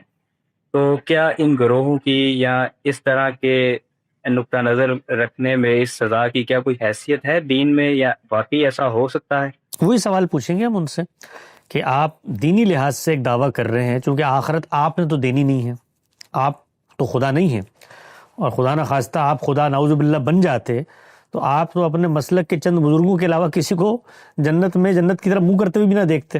جو حالت ہے آپ کے دنیا کے اندر دین کو سمجھ کر عمل درآمد کرنے کی، تو یہ فیصلہ آپ نے نہیں کرنا جو آپ یہاں بیٹھ کر ہمیں وعیدیں سنا رہے ہیں کہ یہ ہو جائے گا اور وہ ہو جائے گا اور آخرت میں، یہ خدا نے کرنا ہے فیصلہ. تو یا تو پہلے خدائی کا دعویٰ کریں، اس کی سینکشن لے کر آئیں، کوئی ایسی کتاب ہمارے سامنے رکھیں ہم آپ کو خدا مانیں، اور پھر ہم یہ کہیں کہ بھئی آپ نے فیصلہ کر دیا لہٰذا اب تو ہم ڈر کے سیدنا علی کے حق میں، سیدنا معاویہ کے حق میں دستبردہ. فیصلہ خدا نے کرنا ہے اور خدا نے فیصلے کا کرائٹیریا اپنی کتاب میں بیان کر دیا. تو جائیں پہلے اس کرائٹیریا میں اپنے چیزیں شامل کر کے آئیں، کریں. قرآن مجید نے حرمت کی بنیادیں بتا دی ہیں، اخلاقی طور پہ وہ 5 چیزیں ہیں، تو اس میں شامل کریں. آپ پہلے اس کو حقیقت بنائیں، پھر اس میں شامل کریں کہ میں اس کا ارتکاب کر رہا ہوں، پھر آپ مجھے متوجہ کریں کہ بھئی اس سے تمہاری آخرت برباد ہوگی. تو آخرت تو جس چیز سے برباد ہوگی وہ حکم لگانا ہے، نہ کہ حکم نہیں لگانا ہے. حکم لگانے سے اخلاقی مسئلہ پیدا ہوتا ہے. میں کہوں فلاں شراب پیتا تھا، وہ قیامت میں پتہ چلے پیتا ہی نہیں تھا، میں کیا کروں گا؟ میں کہوں فلاں فاسق فاجر تھا، وہ قیامت میں پتہ چلے جن لوگوں نے ان کے خلاف اقدام کیا وہ قیامت تو فاسق فاجر سمجھتے نہیں تھے، میں کیا کروں گا؟ تو آخرت تو میری حکم لگانے سے برباد ہوگی، کیونکہ اس میں کسی پر اخلاقی الزام ہوگا، کوئی بہتان ہوگا جس کو مجھے ثابت کرنا ہے۔ تو یہ جو بحث کی جاتی ہے فلاں حق پر تھا، فلاں باطل پر تھا، تو اس کو بحث کرنے کے نتیجے میں تو آخرت متاثر ہو سکتی ہے، نہ کرنے کے نتیجے میں تو میں محفوظ ہوں، اس لیے کہ میں غلط بھی ہوا تو میں اللہ تعالیٰ کو کہوں گا جی میں رائے قائم کرنے کی پوزیشن میں نہیں تھا، آپ نے مجھے انسان بنایا ہے، میرے سامنے قرآن کی ہدایت تھی، میں اس کو ایک تاریخ کا مسئلہ سمجھتا تھا، یہ تو آج پتہ چلا حق و باطل کا مسئلہ تھا، چلے مجھے تو آپ معاف کریں نا، میں نے تو حکم لگایا نہیں، لیکن جنہوں نے لگا لیا تھا اور حکم غلط ثابت ہو گیا تو وہ کیا کریں گے؟ تو آخرت کی بربادی دوسرے پہلو میں ہے، پہلے پہلو میں بالکل محفوظ ہیں آپ۔ اچھا، تو حسن بھائی ہمارے یہاں یہ تو بتایا جاتا ہے ہمیں کہ آپ نے سب سے پہلے اپنی اصلاح کرنی ہے، پھر اس کے بعد آپ نے دوسروں کی اصلاح کرنی ہے۔ تو میں یہ جاننا چاہتا ہوں کہ خود کی اصلاح کرنا، خود کو ٹھیک کرنا، یہ تو میں نے کرنی ہی کرنی ہے، یہ جو دوسروں کی اصلاح کرنی ہے، کہ یہ بات ہمیں غلط سمجھی ہے؟ نہیں، دوسروں کی اصلاح کرنی ہے، یہ حکم دین نے دیا ہے آپ کو، تو دین کی وہ آیت پڑھی جائے گی جہاں دین نے حکم دیا ہے، اور اس آیت کو پڑھ کے آپ کی حیثیت کے لحاظ سے دین نے حکم دیا یا حیثیت کو بھول کے حکم دیا۔ مثال کے طور پہ دین نے آپ کو یہ حکم دیا کہ ایک فرد اٹھے اور اکناف عالم میں خدا کی حکومت کا سکہ منوائے، یا امر بالمعروف نہی عن المنکر کرے، یا جہاد کرے، یا خلافت قائم کرے، تو دین کا حکم تو دین میں جا کے سمجھا جائے گا نا۔ تو دین میں دو طرح کے احکامات ہیں، جو فرد کو فرد کی حیثیت سے دیے گئے، جو معاشرے کو معاشرے کی حیثیت سے دیے گئے۔ تو پہلے ان کی کیٹیگرائزیشن ہوگی کہ عام آدمی کی حیثیت سے آپ کو دین نے ہدایت کیا دی ہے اور معاشرے کو ہدایت کیا دی ہے، تو جب ان کا تعین ہو جائے گا تو ذمہ داریاں آپ طے ہو جائیں گی۔ اس کو ہم نے بڑی تفصیل سے بیان کیا ہے، بھی پچھلے دنوں ہمارے ہاں ایک سیریز ہوئی ہے اقامت دین کے موضوع پر، اس کو آپ دیکھ لیں، اس میں ہم نے بتایا ہے کہ یہ جو اس میں لوگ فرد سے متعلق اتنے بڑے بڑے کرائیٹیریاز بنا دیتے ہیں، یہ دین کے مجموعی سٹرکچر کے خلاف ہے۔ دین نے مجھ پر میری حد وسعت سے اوپر کوئی ذمہ داری نہیں ڈالی، اور جو ذمہ داری ڈالی ہے وہ بھی میرے دائرہ اختیار میں ہے، اور معاشرے کے لیے بھی جو ذمہ داری ڈالی ہے وہ اس وقت ہے جب اس کو طاقت، قدرت، استطاعت حاصل ہو۔ مثال لے لیں جہاد کی، اللہ تعالیٰ نے کہا کہ ظلم اور عدوان کے خلاف جہاد ہوگا، یہ غایت اور علت ہے جہاد کی، لیکن کیا کب جائے گا؟ جب طاقت ہوگی، جب استطاعت ہوگی، جب پتہ ہوگا کہ جہاد میں جیت جائیں گے، جب پتہ ہوگا کہ اس کے نتیجے میں مزید شر پیدا نہیں ہوگا، تو پھر معاشرے نے اپنی استطاعت کے لحاظ سے فیصلے کرنے ہیں۔ تو دین کا کوئی حکم ایسے الٹپ نہیں دے دیا جاتا کہ حسن الیاس صاحب کو حکم دے دیا کہ وہ دنیا میں خلافت کا نفاذ کریں، یہ حکم میری بساط سے بڑھ کر ہے، اللہ تعالیٰ مجھے حکم دیں گے کیوں؟ حسن بھائی، میں اپنے دونوں ساتھیوں کی طرف سے بھی اور اپنی طرف سے بھی تہہ دل سے آپ کا شکر گزار ہوں کہ آپ نے ہم طالب علموں کی قدر افزائی کی اور ہمیں موقع دیا کہ ہم آپ سے استفادہ کریں۔ تو اسی کے ساتھ ہم اس سیشن کو ختم کرتے ہیں اور امید کرتے ہیں کہ آئندہ بھی آپ ہمیں اس طرح کا موقع دیتے رہیں گے کہ ہم آپ کے علم سے استفادہ کرتے رہیں۔ جی بہت شکریہ جناب، اسی کے ساتھ آپ تمام لوگوں کا بہت شکریہ۔